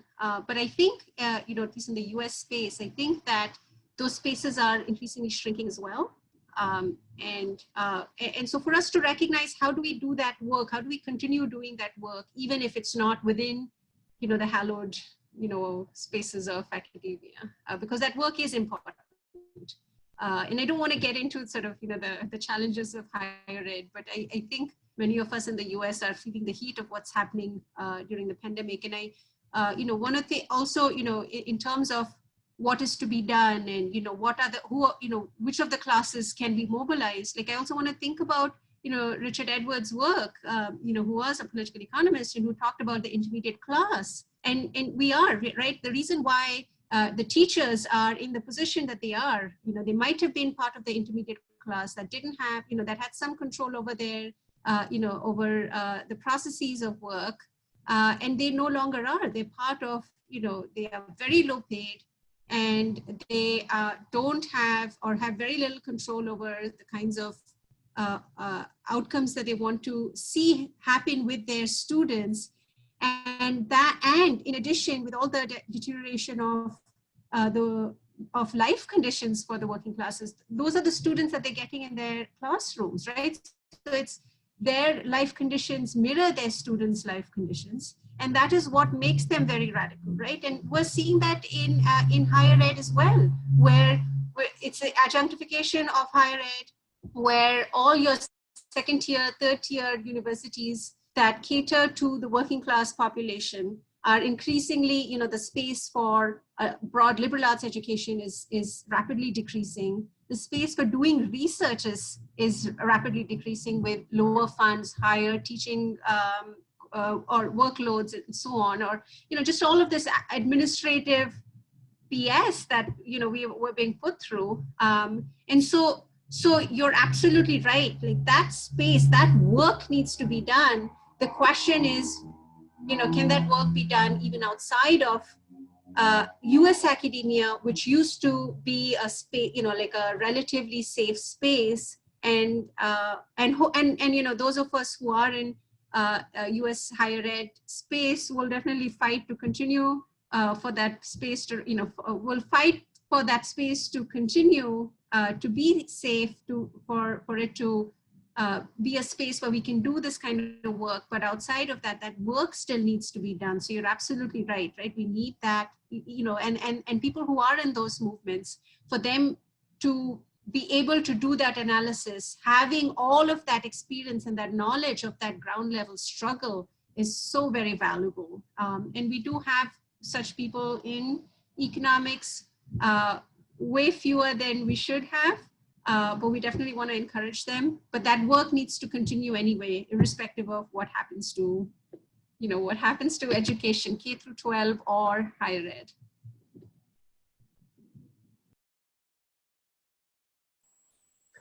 Okay, I see a hand up from Marshall. Very briefly, I'd also like to express appreciation for the accessibility discourse around some of these political ideas, and especially what Patrick Bond was saying about struggle as the site for, honing some of those ideas. During the recent uprisings for Black lives in the United States, one demand that we saw articulated was to defund the police, which I particularly like because it communicates both the transitional demand as well as the abolitionist context from which that demand originates. And with that, I will turn it over to Marshall. Yeah, I want to take this in a little bit different direction. I'm speaking as somebody who in the past couple of weeks, I live in Rhode Island, which is, because it's a small state, it's sometimes easy to get access to politicians and newspapers and so on. In the past couple of weeks, I've submitted 2 op-eds to the Providence Journal, neither of which was published. To give you a flavor of the most recent one, we are, I think, the only state that celebrates Victory Day, what used to be called VJ Day. It was just a week or so ago. And somebody had written a long op-ed that they did publish about how the Japanese should not forget their war crimes. And I wrote a much smaller piece saying, yes, but the United States should not forget its war crimes either. And I just rattled off the numbers of how many Indo-Chinese died during the Indochina War. And I made a reference to how the US sabotaged the Geneva Accords during the 1950s, which basically led to war, and argued we shouldn't forget those crimes. They didn't publish that either. And the first one was longer than their target 650 word limit. It was about 750. This one was only 350 words, and they didn't publish that either. Could have easily fitted in. That has sensitized me to the mass media, even the quote centrist press, and how they will stand in the way of expressing any strongly critical ideas for the most part. So, what I'm feeling is like here in the US, I don't know if people outside the US are familiar with Democracy Now!, which is a public television show with Ellen Goodman, that is one of the few places where radical left ideas are actually vetted to a large audience, but it's still not the same as, say, MSNBC. And I'm thinking perhaps one of the things that ought to be something we work together with other groups to push for is something like a Democracy Now! On CNN or MSNBC, these so-called centrist things, but say, fine, we're not going to lie the way Fox News lies about things, but we want to have ideas like talking about overaccumulation, for example, as something that's discussed on the mass media. And I wonder if the atmosphere is ripe for something like that, because I'm looking at what an incredible propaganda machine there is here in the US now on the right. It's unbelievable. And we, you know, this is not to say not to have more good doctoral students and all the other academic things. I'm familiar with everything people have talked about with that. But I am saying that I think this one thing is really missing. And I assume it's also missing in other countries as well, maybe not as bad as here. But it's something that I think is really necessary to push for, some kind of mass media voice. I mean, you know, who would ever think that? You would think that the New York Times with Paul Krugman and what's her name?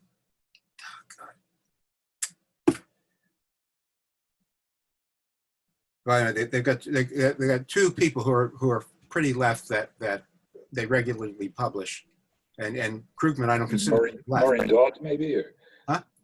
Maureen Dodd, I don't know if that's who you mean. No, not Maureen Dodd. What's her name? The name's escaping me right now. You'll understand when you get to be my age. But anyway, the point I'm making is that you know, that's not extremely left, but it's about as left as you get in any kind of mass media right now. And I'm just throwing out the idea, and something that I think is worth really working hard to get a voice somewhere, even if it's a weekly voice or, you know, 1 hour a week, 1 hour a night. It'd be worth doing.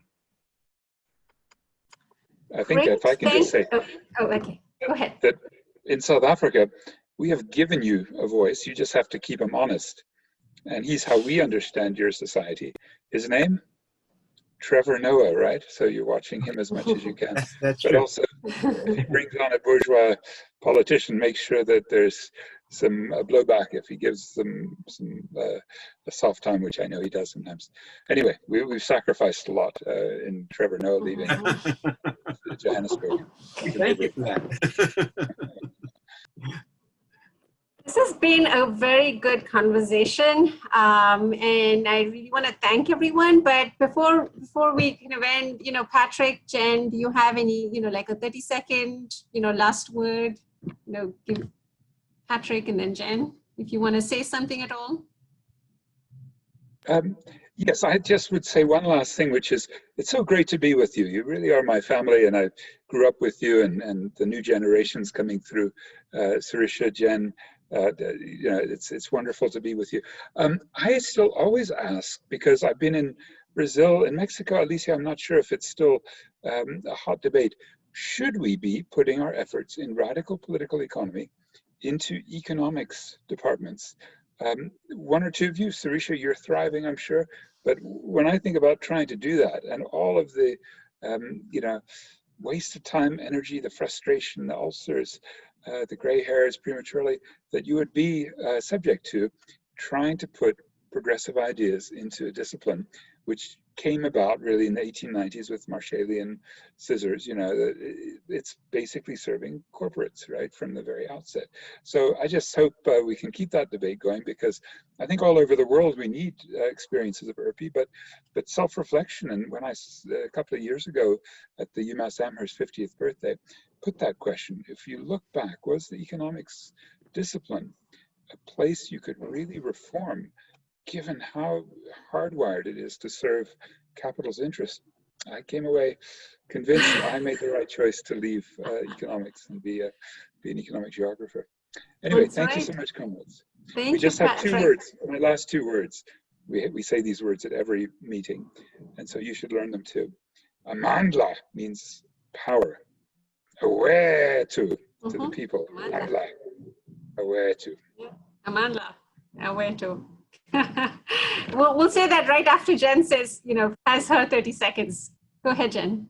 Yeah, I just want to say, I mean, I guess first to this question about whether we should be wasting our time in economics departments, I think the answer is yes, in the sense that we need to reproduce ourselves. We need economists that are left, and we need people who are trained in economics to do that.